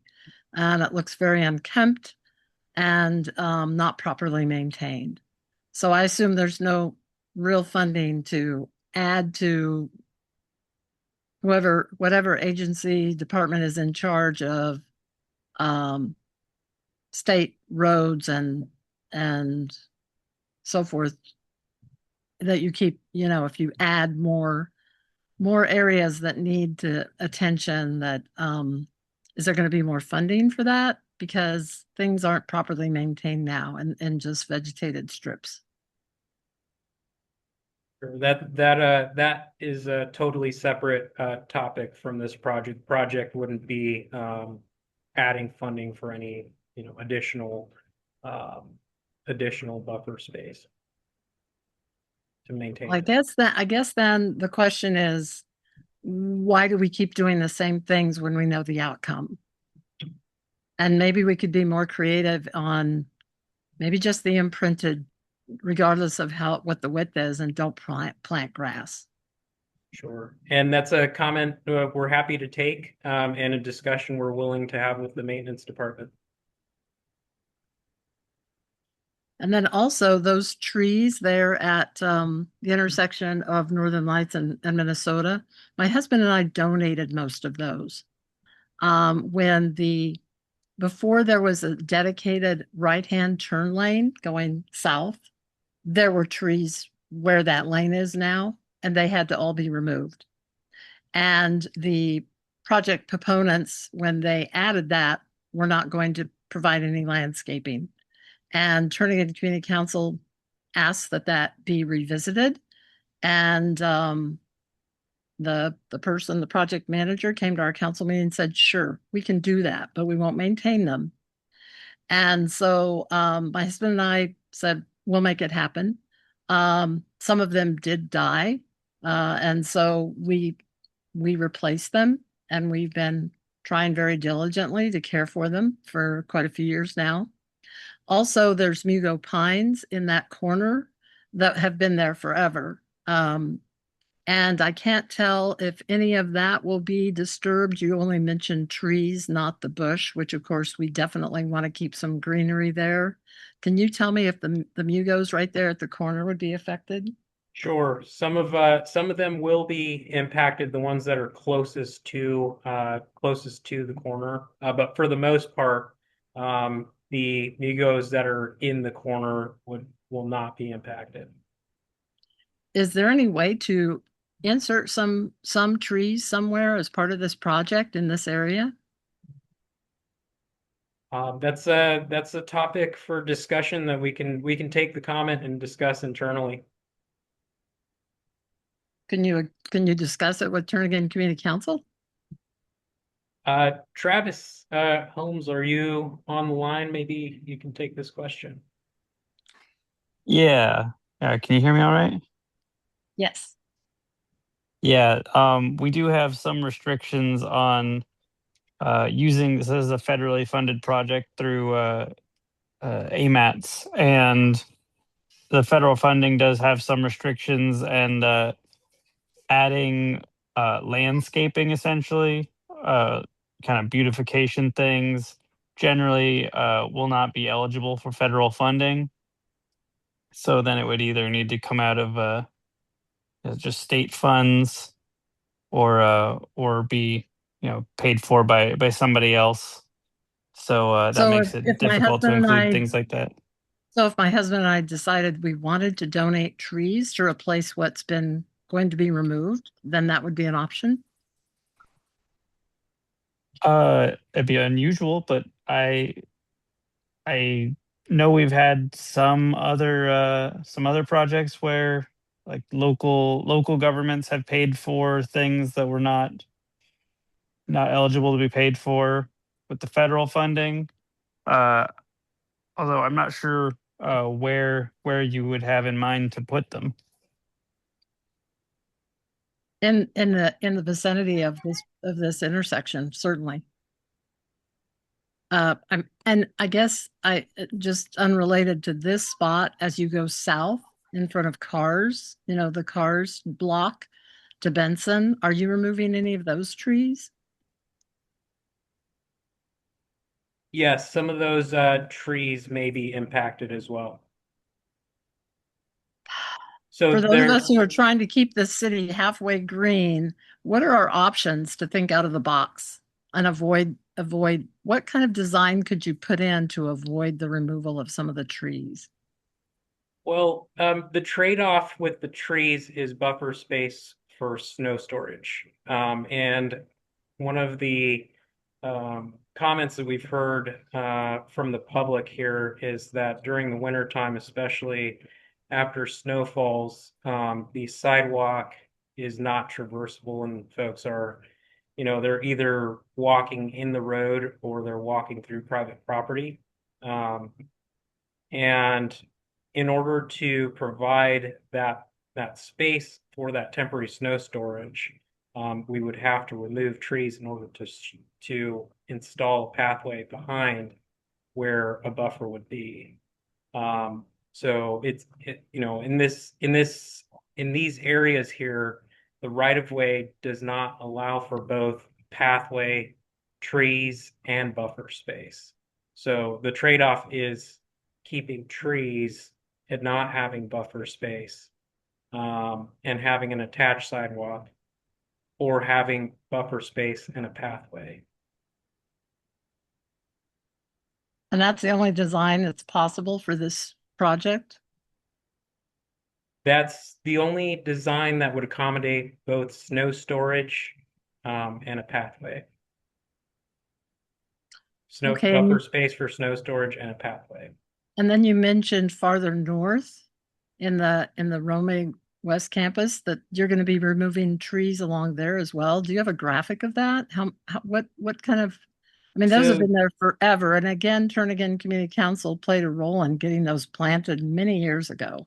Yeah, so we discussed this with the Romig Middle School, the folks there.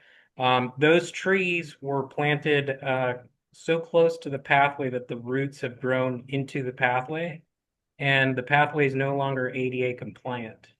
And so in order to replace the pathway, the project would have to remove the roots for the trees. And there's a certain radius that trees require their roots to be preserved in order for the tree to be viable. And most of these trees are not within are too close to that pathway in order to preserve those trees. So how many do you know how many there are and how many would be removed? Sure, I don't have that count for you today, but it would be the majority of these trees. Some of these that are at the corner here that are a little set back a little bit further from the pathway can be preserved. But for the most part, all of these trees that you see that are right next to the pathway would have to be removed. And we discussed this with Romig, and they had no issues with having those trees removed. Their preference would be to have an ADA compliant pathway. So how does this dovetail into the Minnesota INL? Because I served on a working group with that, and Turnagain Community Council also was, informed about that project, and asked the same thing about the trees, and they said they would not be touched, that they would remain. So this is where different Minnesota projects are not being aligned. When we ask about one project, they'll stay, another project, they'll go. How are these projects intersecting with each other? So this project is in final design. That is a corridor study that's a little bit further out, future vision for this road. And so that project team is aware of the work that we've done to get through preliminary design. We haven't reached our 75% design submittal, which will be in September. And once we have that, that essentially will be circulated with the corridor study team for them to. Well, if there's any opportunity for anybody interested to continue this discussion and see if we can be creative and come up with some alternatives, then is that something you guys would be open to at this point? We're happy to take any comments that we receive. Any alternatives that you might have are definitely worth looking at and discussing. So we absolutely 100% encourage the public to comment and let us know what their preferences are. Okay, and so you would be open to meeting with us at some point to discuss that outside of a general membership meeting? That's something that we'd have to discuss as a project team, but certainly that's something we've done in the past to meet with specific specific stakeholders out in the area. So yes. Okay. All right. Thank you. You're welcome. Anybody else have anything? Okay. If not, we will move on. We're still under old and new business. And the next item on the agenda is the approval consideration of TCC's initial comments with regard to the proposed targeted review plan, which is consolidation of the 2020 comprehensive plan and 2040 land use plan. And let's see, John or Sandy, who wants to take this one? I'll go ahead and take this one. Okay. So just as a point of information, I think it was in 2024, the Assembly passed a resolution to complete a targeted review and update of the 2020 and the 2040 plans. The 2020 comprehensive plan is a plan that guides a lot of the development and the growth in Anchorage, and related to it is the 2040 land use plan that really gets into more detail about what would be some of the desired land use in the future that the municipality would like to try to encourage. And so the 2020 plan kind of expired in 2020. It's now 6 years out of date. And the Assembly tasked the Planning Department to review it and to update it using the Planning and Zoning public comment process. And the Planning and Zoning Commission has had a couple of work sessions on this. There is a municipal website with regard to that, and I'll try to see if I can put that on the chat here in a minute. And so they have been making some changes. It's a very, very, very complex document with lots of goals and policies and implementation strategies. And it's very challenging to kind of read through and see what they're proposing to do. They've created a document they call the Rosetta Stone, which allows readers to go in and see what changes they're proposing. That's still like about a 30 or 40 page document. So we have been following this.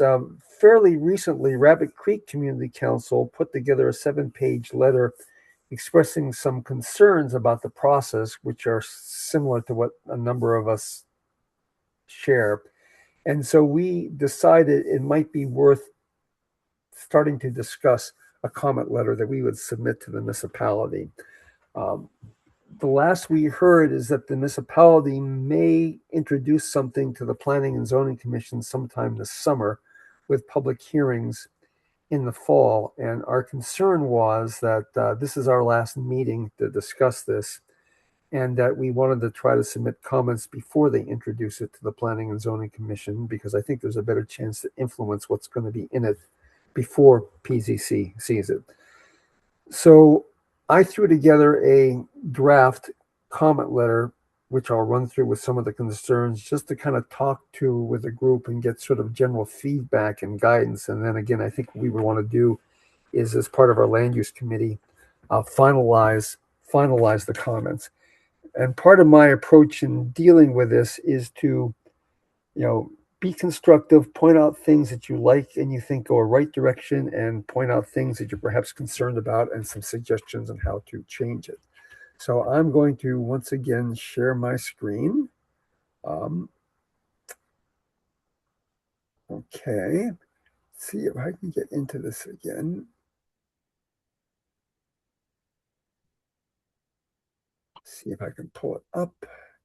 Okay, well, I was there for a minute. I went back. Sure, all right. Okay, share the screen. I'm having much more problem with this than I normally would. Okay, can people see it? Yes. Okay. So a lot of this targeted review is to, again, take a look at what is going on with the economy and with housing. And these are some challenges that this municipality faces. We have a housing shortage. We have a housing affordability issue.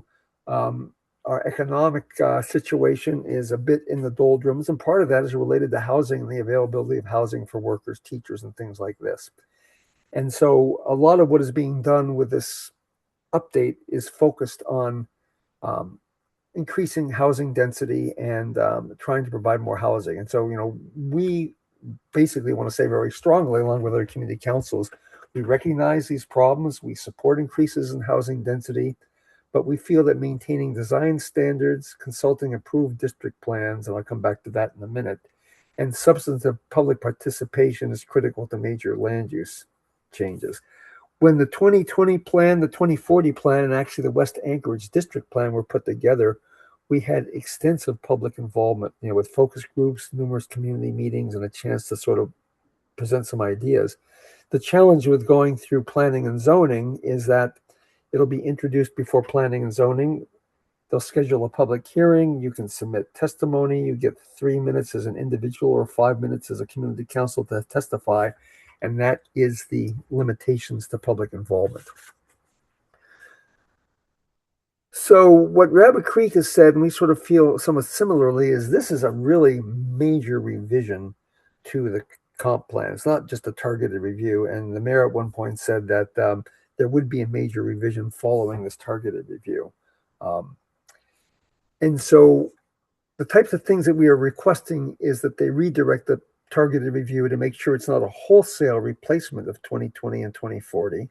It should remain focused on housing, and particularly affordable housing.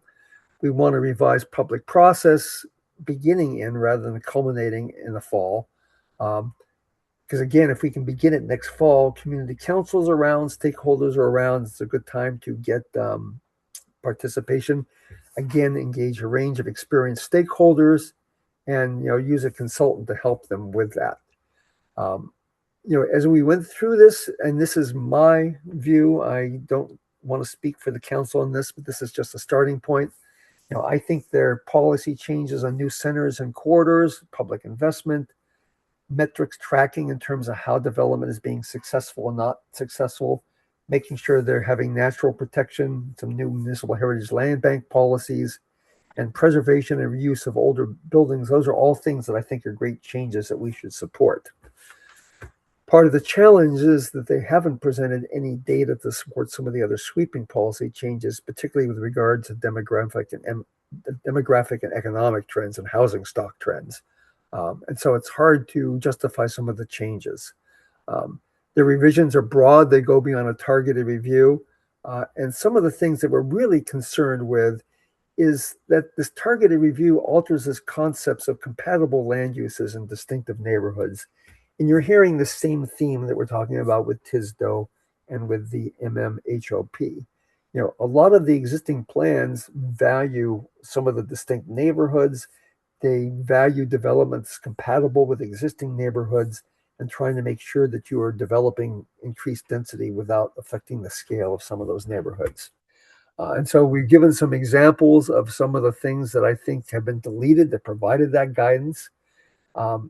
They've been replaced with really some very generic policies that don't say much, like the plan shall comply with state and federal laws and implement the comprehensive plan, monitor and implement the plan and update as necessary, use best practices. This provides wide leeway in terms of how these plans are used and what might be done with them. Some of the other things that were pointed out, and we sort of agree with from Rabbit Creek, is they devalue the existing neighborhood and district plans. They tend to throw those out. Insufficient public process. Um, Commercial mixed-use development is allowed almost anywhere, and again, we're concerned about what that means for parking, traffic, safety, neighborhood character, and that a lot of this is really fairly vague.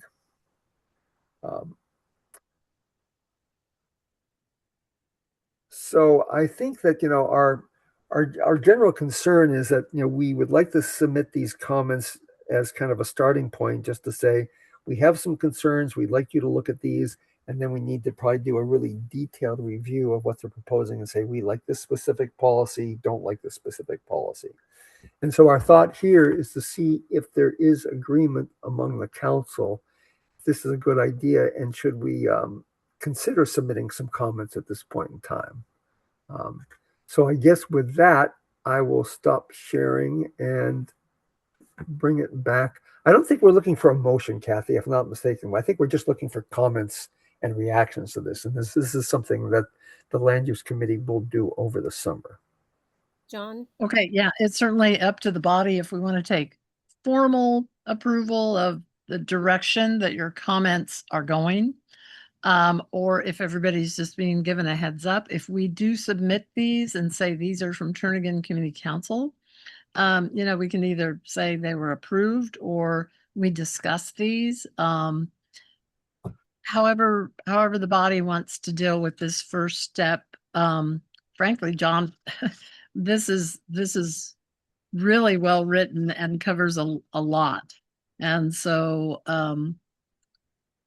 thank you. And how would the body like to handle this moving forward? Do we want to go ahead and approve what John has put together so far to give us a basis for the council to continue in that direction as this proposal moves forward? I would. Steve, you're like a formal vote. Anybody else want to weigh in on? Yeah, this is Marcy. I think this is really important, especially at this time when these future land use plans that guide what's coming ahead are just way too vague. So I think it's really important that we weigh in. Absolutely. Okay. Anybody else have any thoughts on how we should proceed? Kathy. Yeah, I've got Pat, was that you? Kathleen. Oh, Kathleen. Okay, Kathleen and then Sandy. I think we should definitely go ahead. John, thank you very much for the time you put into this. I'm as concerned as anybody else, and I don't appreciate the vagueness of the language that's being used by the assembly. I also have a question, and this may be way ahead of where we are. It might be addressed in another way, but has there been any discussion that anybody has heard about how this will impact property taxes? I don't know that there's been anything that I've heard about how this is going to impact property taxes. I know one of the concerns that has been brought up is whether the earlier tax abatement for large scale apartment complexes will take away revenue that could be contributed to our tax base. I haven't seen anything particular that has to do with property taxes, and I'm still a little bit fuzzy in my head about if there is more residential property and higher density property developed, you would think it would increase the tax base for property taxes, but I don't know the answer to your question, Kathleen. All right, well, thank you. Just throwing it out there, just thinking about it. But thank you very much, John. Yep. Okay, Sandy? I agree. I think the last two people that spoke kind of said what I would. I think John's done great work, and I appreciate very much his efforts on this. And I think we ought to try to keep working on this over the summer and submit these when the land use committee feels they're ready.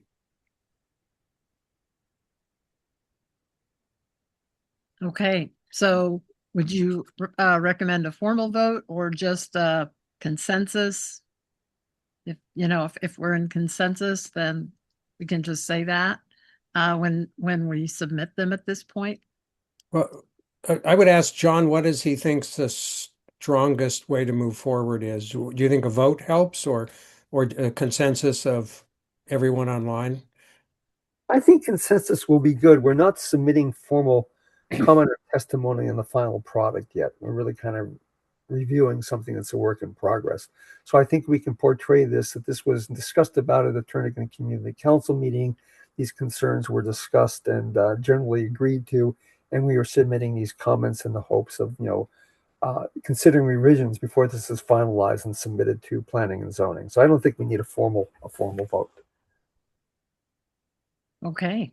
Does anybody have opposition for what John just laid out in terms of submittal and say this was our consensus at this June 4th TCC meeting?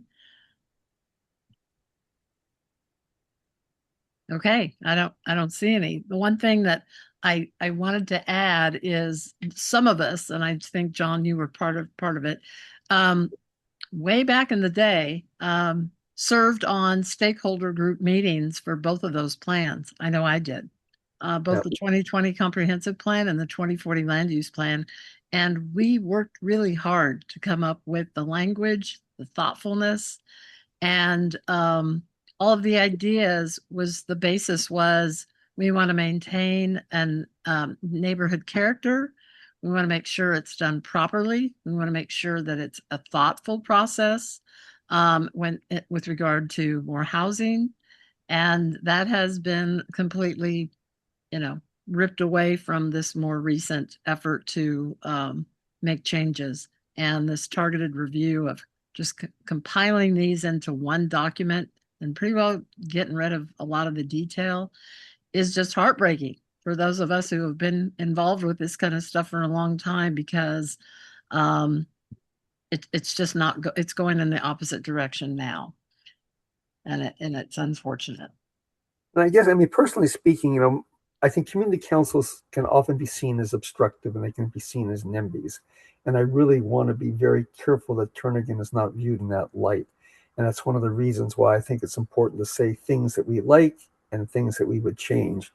And I do believe that it's possible to accomplish some of these things and increase housing choices and increasing density without necessarily having, uncontrolled higher development in a neighborhood you're going to regret later, because it's going to affect scale, it's going to affect parking, it's going to affect a lot of things. And so, I remain optimistic and kind of persevere in trying to find solutions. And again, I also believe that there are others out there, whether it's some real estate developers, whether it's housing advocates.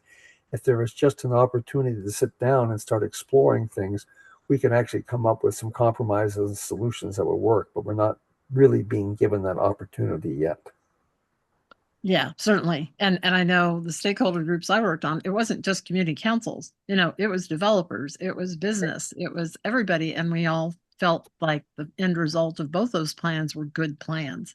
So, hopefully moving forward, we can make sure that if they consolidate these, we don't lose all of the good stuff that it took a lot of time and effort for all members of the community and all spectrums that we agreed on back when they were, first drafted and finalized by the municipality at that time and the assembly approved.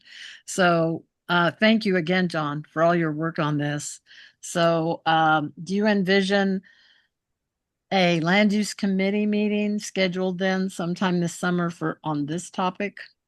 Yeah, I think it may be too much to put in one land use committee meeting, but we can think about that. We obviously need one on the missing middle housing, and we need one on this. I'd like to have one of those two scheduled for June. I tend to think that the missing middle housing may be a little bit more time sensitive, depending on what Aaron Baldwin wants to kick off. Aaron Baldwin Day wants to kick off in the way of public engagement, but certainly I think no later than sometime, and maybe by mid-July, it would be nice to have a land use committee meeting to talk about this, and all ideas and all hands are welcome on that. Okay, so one this month and one next month. Yep. Okay, anybody opposed to taking this as a consensus agreement on the direction that John's comments are going at this point? Okay, sounds like we have consensus on this. Thank you so much. Okay, the next item under old and new business is the approval consideration did not occur on that agenda item. Okay, the next under old and new business is approval consideration on Turnagain Community Councils with regard to the Assembly's action back last year, I believe, to eliminate public notice for any kind of rezoning. They had an ordinance that just eliminates that. And this ordinance, or excuse me, this comment letter that Sandy Rabinowitz took the lead on would request that that ordinance be rescinded and that public notice be put back into place. So I'm going to turn this over to you, Sandy, so you can more eloquently describe what I just did. Okay, thank you, Kathy. I'll try to be really brief. Hopefully people could look at this online. Kathy had attached it as one of the meeting documents. I will just read a couple of portions of this one-page resolution. Whereas on April 22nd, 2025, the Municipal Assembly passed ordinance 2025-40 parentheses S. I would add verbally that ordinance is 24 pages long. And then continuing to read, and by passing that, they eliminated the requirement that the municipality of Anchorage, so that's the government, the city government, proposed zoning changes, that is, changes proposed by the municipality, required the municipality to provide public notice to affected property owners. So before this ordinance was in place, if the muni proposed a zoning change, you'd get a little card in the mail if you were within 500 feet telling you about this proposed zoning change. That no longer happens. And that's what this is about. So it's government proposed zoning changes that affect property owners, whether homeowners or business owners.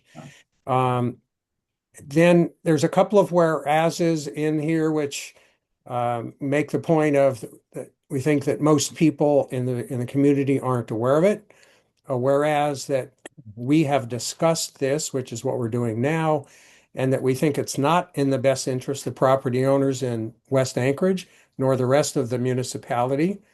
That we think a basic tenet of government in the United States includes the concept that the government provides necessary information to the public so the public can be aware of the proposed change, be engaged with the government about those actions if they choose to do so, and that we think the municipality should live up to this standard. We think most property owners have invested much of their net worth, their economic net worth, and thus have a demonstrated interest to live and work in the municipality. And then kind of jumping toward the end, I also put in another thought here. We understand that providing notice to the public has real economic costs to the municipality and thus to all taxpayers, to all of us. Therefore, we encourage discussion about how notification can be accomplished in an efficient, cost-effective manner, i.e. keeping the cost down, while providing notice to all affected property owners. Such discussion, however, should not delay the repeal of this section of the ordinance. And then therefore, Turnagain Community Council requests the Municipal Assembly vote to rescind that portion of AO 25-40 parentheses S, which eliminates the requirement for the municipality's notification to property owners as passed on April 22nd, 2025. So it's not trying to eliminate the whole ordinance, which is lengthy and covers a number of things, just the point where virtually all of us would be notified if there was a zoning change that the city government proposed that affected the property that you own. Trying to keep this very, very narrow and focused. I will stop there. I'm happy to answer questions. And Kathy, I would like us to vote this thing up or down, just so you're. Okay, yeah, why don't we stop there, and could I entertain a motion to approve Move to this approve. ordinance? Dan, was that you? Yes. Okay, can I have a I'll second second? it. This is Gail Sieberts. Thank you, Gail. Okay, so now we can start discussion.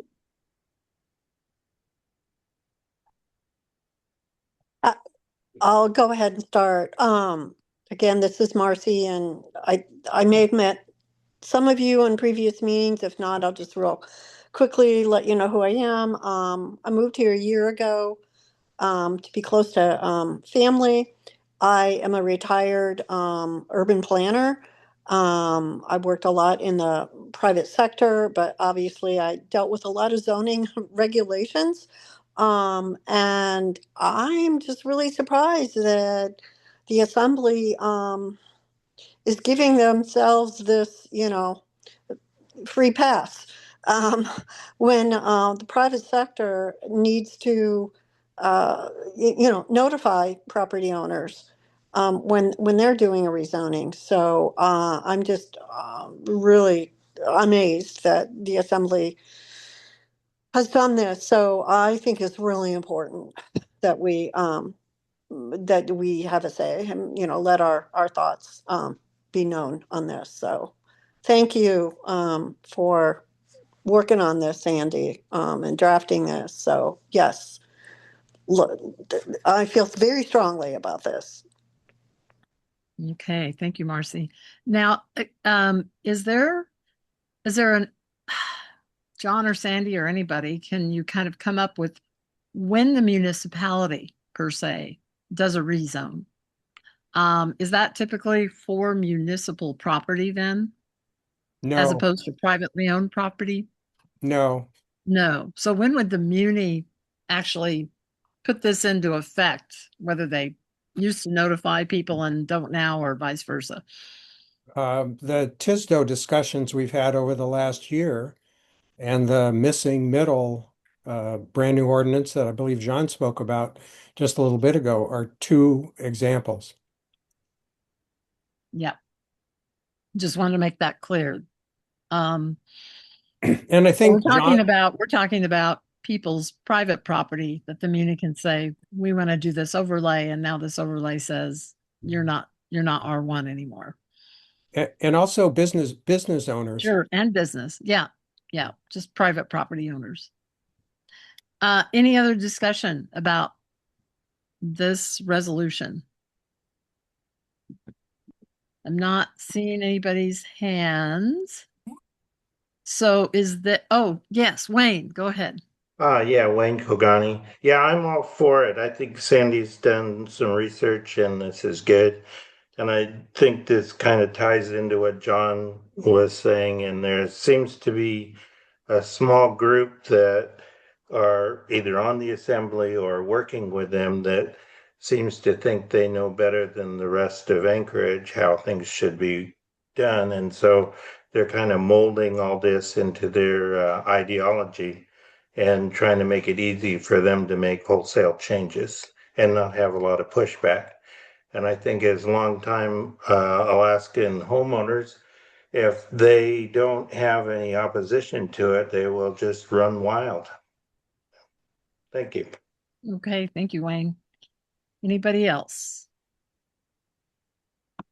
Okay, is there any opposition? Pat Redmond has her hand up. Oh, Pat, go ahead. So does Kim. But anyway, I agree. We should not.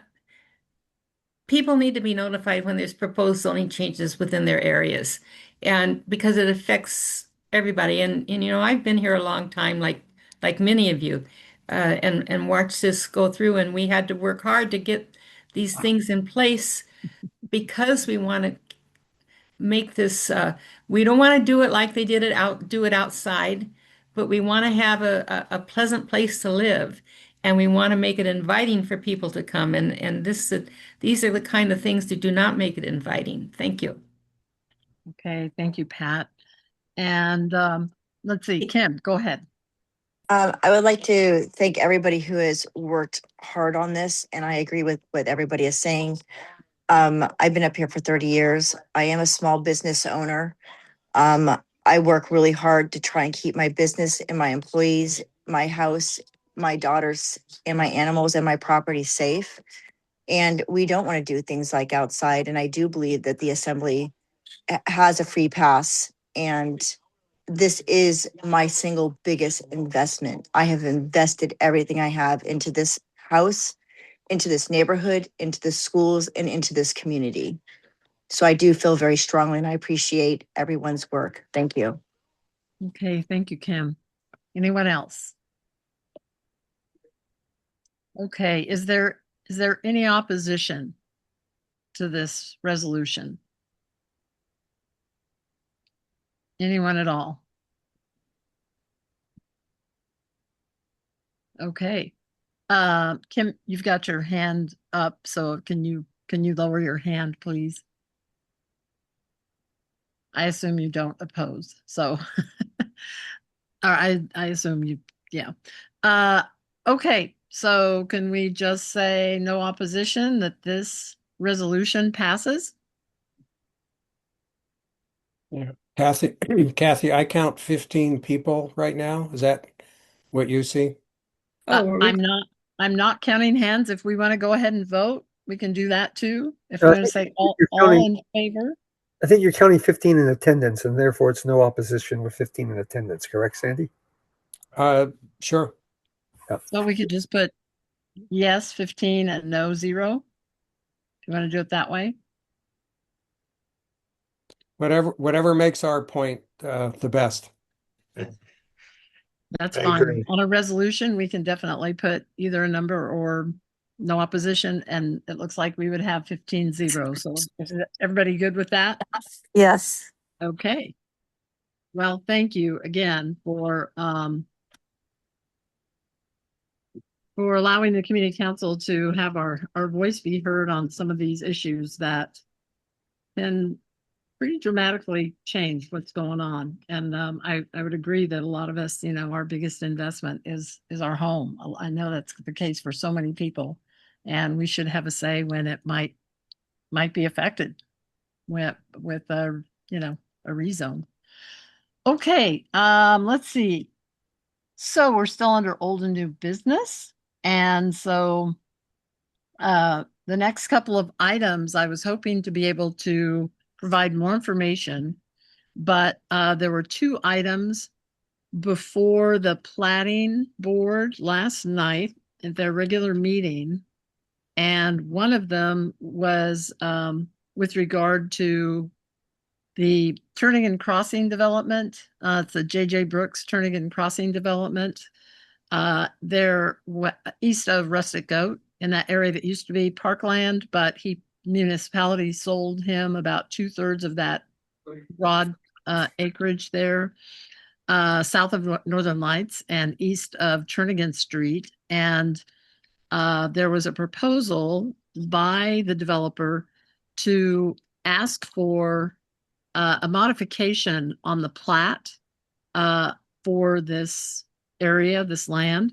Those of you who are familiar with it, there's an alleyway on the south side of that property, and then also into the remaining municipal property. Or no, I don't think the alley goes all the way there to Barbara Street.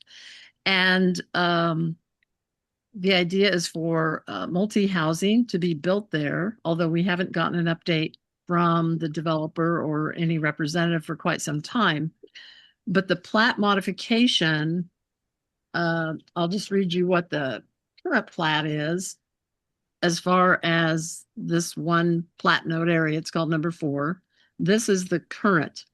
Direct vehicular access to the unnamed alley from lot 1 shall require peripheral improvements to bring the alley into conformance with the current municipal standards.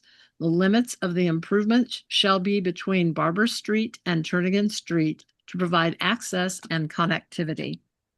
And the proposed modification that the developer has submitted would say, and to replace that language is, the unnamed alley shall not be used for principal access until such time that the alley is improved to municipal standards.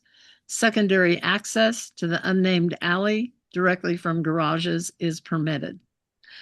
So that was one of the items that was on the planning board agenda. And then the next one I'll explain as well. But I got there right before 6:30 last night to listen to this and potentially testify on this as our community council followed that development and closely as far as conceptually, and we all talked about that alleyway and how that would work. But the planning board meeting was postponed. I don't know. I didn't get there in time to hear why. I don't know if they couldn't make a quorum or if something else came up. So what we'll have to do is just kind of track this and see if when it's rescheduled to go before the planning board. But since we don't meet in July and August, it might be a good idea for discussion about this proposal, this modification on this one, and then the next one following that. They just happen to be on the same agenda. So those of you who have followed this development for quite some time and discussed the alleyway and how that might interface with proposed development, do you guys have any comments or reactions to what their proposed plat modification would do? Kathy, this is yes. Kathy.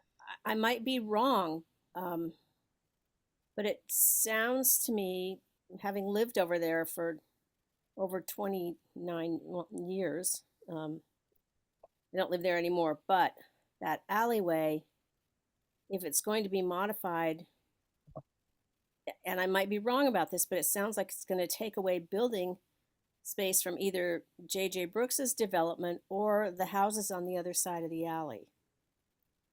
And I don't know if in this public permitting process, if the assembly is required to inform any of those people of that, if that is indeed the case. Well, we haven't seen any plans yet, conceptually or otherwise. So it's difficult to know what the thinking is. This is just me having kind of lived and breathed this ever since the inception of this proposal.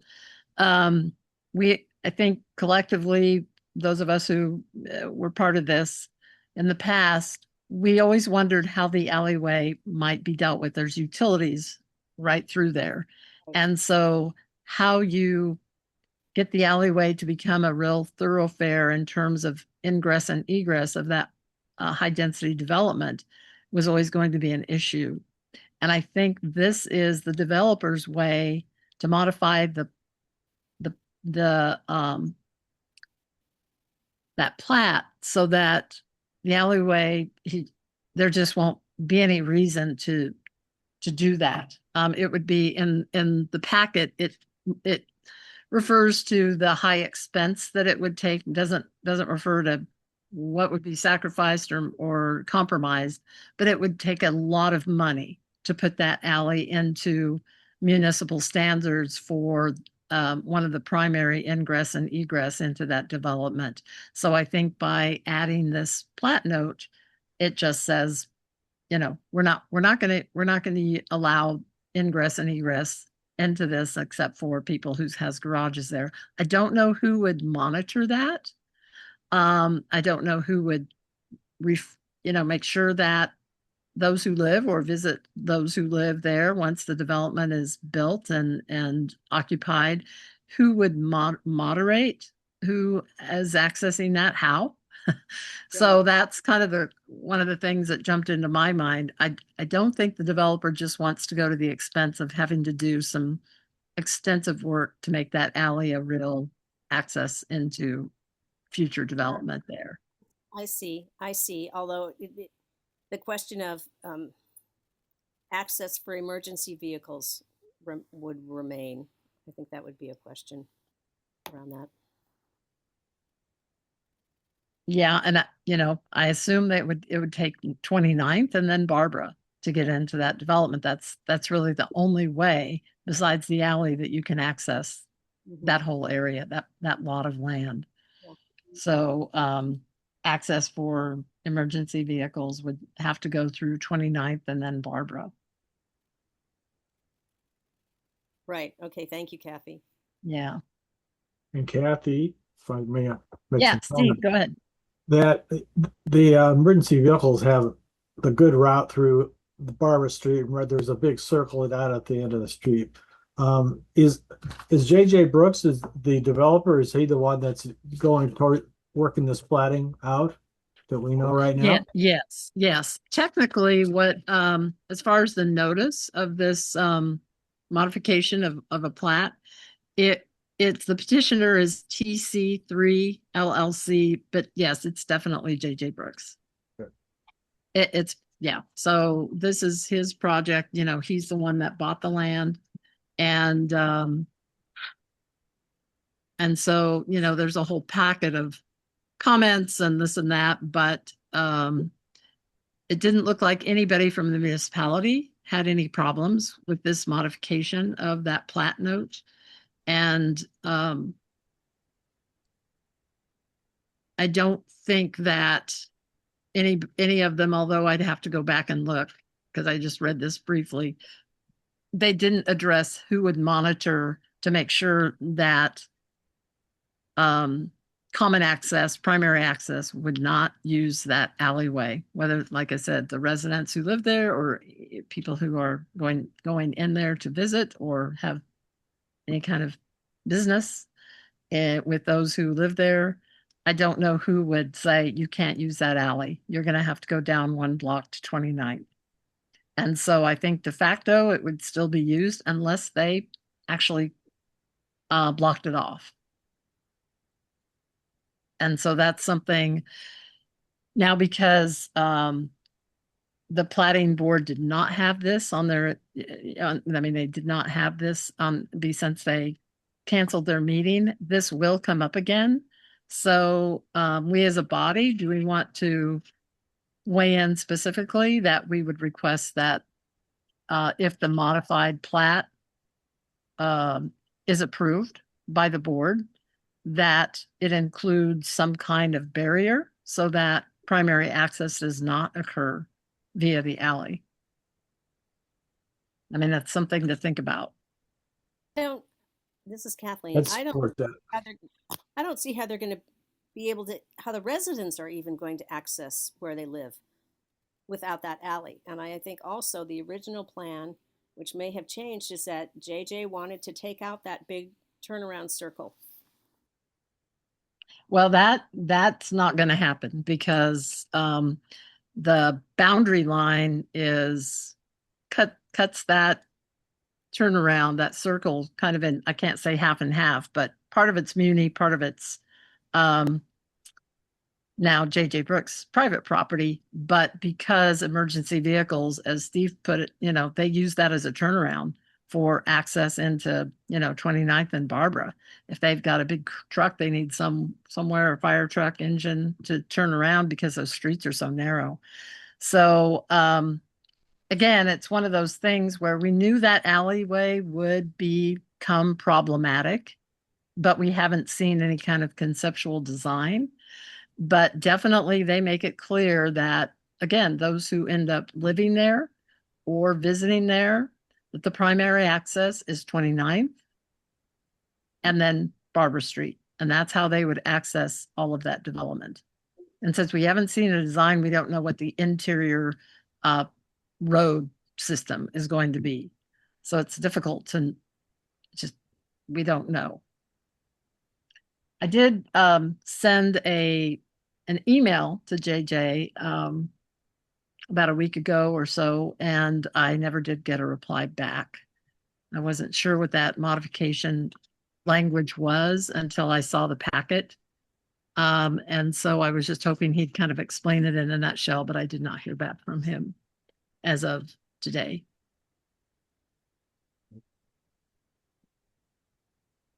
So the department recommendation is approval of a request to modify plat number 4 of plat 2025-36 for Turnagain Crossing subdivision lot 1 to state, quote, the unnamed alley shall not be used for primary access until such time that the alley is improved to municipal standards. Secondary access to the unnamed alley directly from garages is permitted. Subject to the following condition: record a resolution with the state. So that's just pro forma.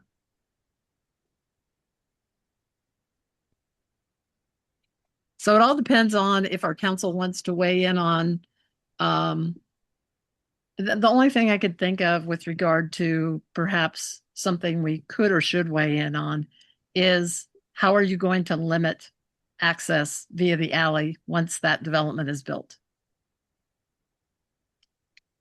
Because they're at the plat says now that is an access area and to the development, and obviously the developer would have to upgrade the alley. And if that's the case, then how is the developer or the municipality, whatever parties would be responsible, to ensure that that alleyway is not used as a primary access once the development is built and it's occupied? So Kathy? Yes, Steve. Is there some way in for the public on a planning board member? Well, yeah, this was going to go before them last night for a public hearing and approval consideration, but they canceled their meeting. So I'm assuming they will reschedule whatever was on their agenda for last night sometime in the near future. But the chair, when he said the meeting, is closed, that he said, we'll be rescheduling this, but he didn't give a date.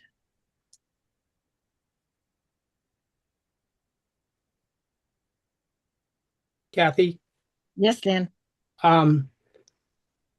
My question is this alleyway used by people on 29th and Barbara for solid waste services?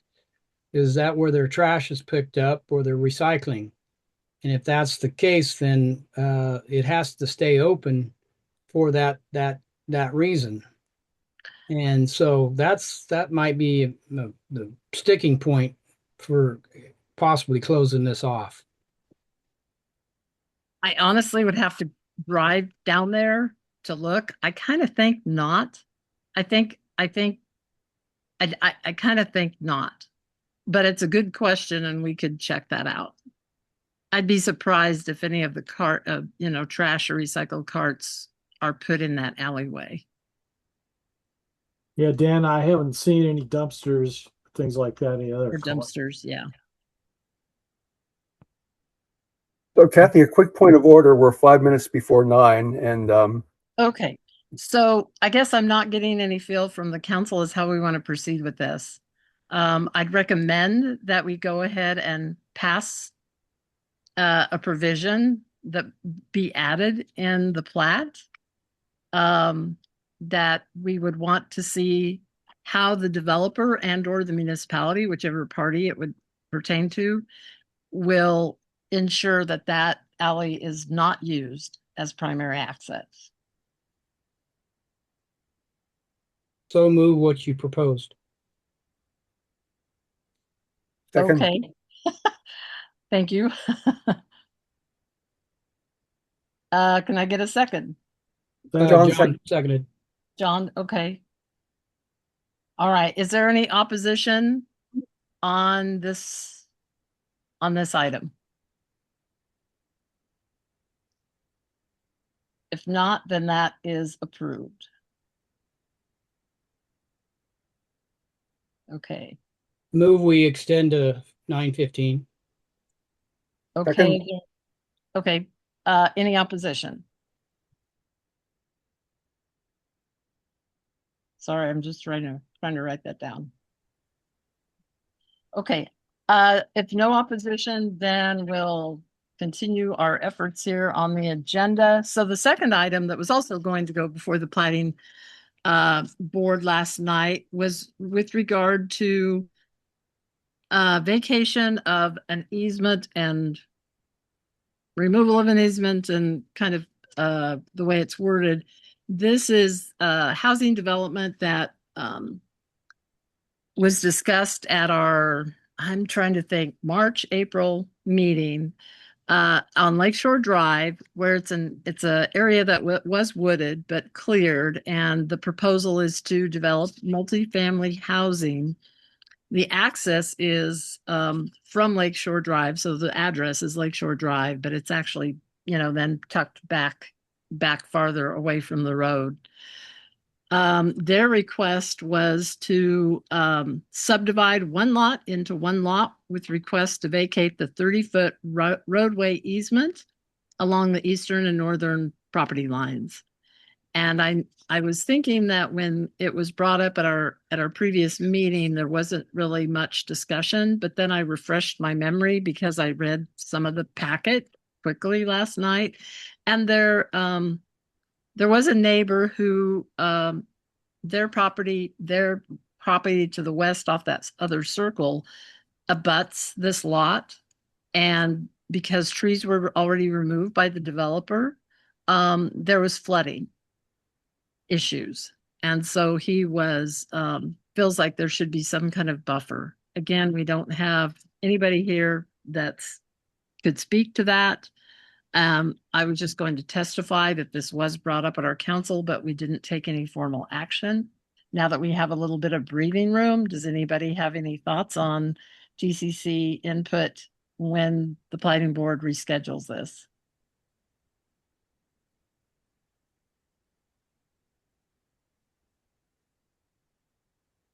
Any thoughts? Kathy, I don't know if it's worth reaching out to the people who participated in the last meeting and see if they have anything that they wish to do, or at least make them aware of this. How to do so, but that's just a thought. Yeah, and that one resident was the only one who had submitted any kind of comments. They did mail out a notice. I don't remember to how many addresses, but they did do notice on this, and there was just one, I believe, one person who submitted comments, and that was that gentleman, that resident that was at our meeting that night, and did not support vacation of the easement. So the board could take a closer look at this and decide what we feel is the best course moving forward, if that's okay with the body. Suggestion.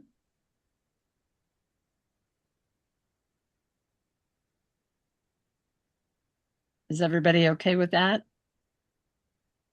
Sounds good. Okay. Any opposition to that? All right, that consensus. Okay, good enough. Okay, the last one. So this was just an update because it's a kind of an ongoing thing. This is the old Clitheroe Center Heritage Land Bank proposal, where there's been some proposed enhancements to that area, and so there's going to be another on-site meeting. There was one, and another one coming up soon, maybe, so that we can continue our discussion on what kind of improvements that the proposers of this project will put forward. And I don't know the timing of when we might vote on anything or give input, but that's just continuing into the summer as far as interest and making sure the board is part of the situation. And then under board report, just we don't meet in during the summer months. Tentatively, our board will meet June 25th, but that'll be a little bit fluid since it's summer. Our next meeting then will be September 3rd. And TCC, if those of you who are regulars, then you know that we had a committee that proposed the ranking for our capital improvement program projects, and we ranked them, and we did approve that in May. The deadline for comments was June 1st, but things got kind of crunched for me. But the municipality actually told everybody at the May 20th FCC meeting that we could ask for an extension to submit those rankings on the website. She said it's no problem, just let her know. So I reached out to Chelsea and before this trip that Dan and I just took, and she said no problem, no problem. You know, just let her know when I'm ready. So I really appreciated her flexibility on that. So I will get them submitted. And Anna let me know in an email that she received some neighborhood complaints that there was a lot of partying at Linary Park and then down into the, coastal trail area and the beach. And it was near around high school graduation. So I think that's kind of a perennial thing. We've her advice to those who reached out to her was, call the police and this and that.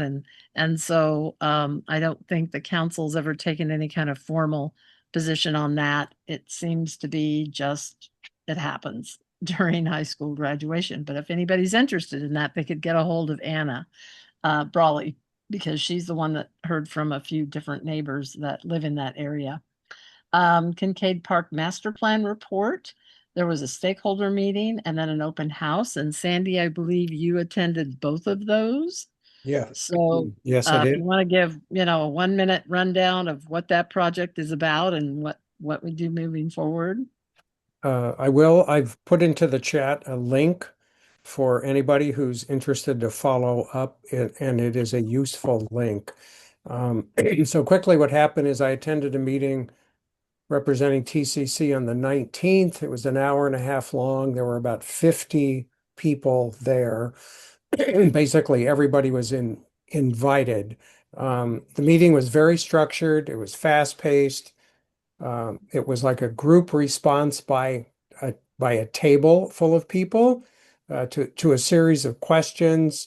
What's working, what's not working, what are your dreams, et cetera, et cetera. Kind of a visioning kind of a format. They pointed out that there were past plans, 1983 and a 2006 plan. I've looked at both. You can find them both in the link. And the 2006 plan is fairly short and readable. The 83 plan is very, very long and detailed. Again, the website I put in the chat. They have a survey that's open right now until June 11th, so just a few more days. Again, you can plug into that on their website. A follow-up meeting is October 7th. So Jean, Jean, you're still online. I will get information to you about this. And let me see. Yeah, I could answer questions if anybody's got them. I guess I have a quick question. Thank you. Based on the limited first stakeholder meeting and then the open house, do you get a feel of what kind of changes or improvements or that they kind of have in mind? Short answer is no. They were just totally silent on that. The one thing I did pick up just by talking with people afterward is the ski club is interested in putting into Kincaid Park a fairly long roller skiing trail. Now that could lay over the top of some of the existing trails, or it could be on a new alignment or some mixture. And what they're looking for is being able to train elite roller skiers at sea level during the summer on a hard surface trail that meets international competition standards. That's the one thing I could pick up. Okay. Sounds interesting. It is interesting. I think it's doable, but I think they're going to have to work to make sure to avoid conflicts with other user groups. Yeah. Plus, remember that's a huge wildlife habitat area. Yeah, So, but again, if they use existing trails, the impact is minimal. It's a matter of people moving at different speeds. no, yeah, yeah. Okay. Um, Great. And so the next stakeholder meeting or isn't until October 7th? Is that what you said?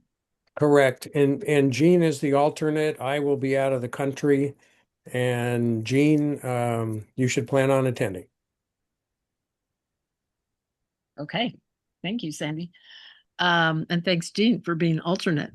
And then Fish Creek Estuary Plaza, I don't have an update. I apologize.